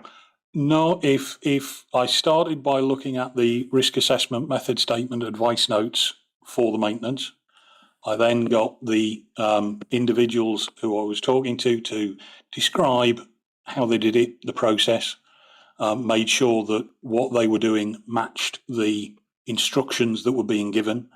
I then sample checked the maintenance records to demonstrate that they had done them. When it came to chilled beams, there is comment in the audit that operationally there were times which were challenging to gain access because they required patients to be moved out of a room whilst the chilled beam was serviced and cleaned, or they deployed a access arrangement, which is a device called a HEPA cart, which involves providing a HEPA-filtered airflow in an enclosure whilst they undertake the maintenance to prevent anything that is being cleaned out of the chill beam being released into the patient environment. So effectively, you clean into a big bag. It's a bag that you put a person into and they go up a set of steps, and the bag has a HEPA-filtered fan arrangement. So yes, So the you're cleaner, working inside a vacuum cleaner. right, to the put it cleaner and the crudely. ladder are all inside the bag, right? Yes. We went and looked at discuss risk, and I've been asked to put a particular risk to you, and I don't know whether you can help us. If we think about what's your familiarity with the risks in terms of ventilation posed to cystic fibrosis patients? Limited, I would say. Are you comfortable about placing them in a? We've discussed different sorts of risks. So you discussed risk to immunocompromised patients. You discussed risk to people who've broken their legs. You discussed people in respiratory wards. Are you comfortable about placing cystic fibrosis in that patients in that sort of continuum? As a non-clinician, I would classify cystic fibrosis patients likely to the high end of the risk category and similar to severe immunosuppression. Have you got any concerns about the placement of cystic fibrosis patients in a ward with the general 2.5 to 3 air changes and chilled beans? I don't feel as an engineer that is an answer I can give. Thank you. Well, no further questions. Looks around the room. I'd like to thank Mr. Poplett for his help to the inquiry team. Can I repeat that, Mr. Poplett?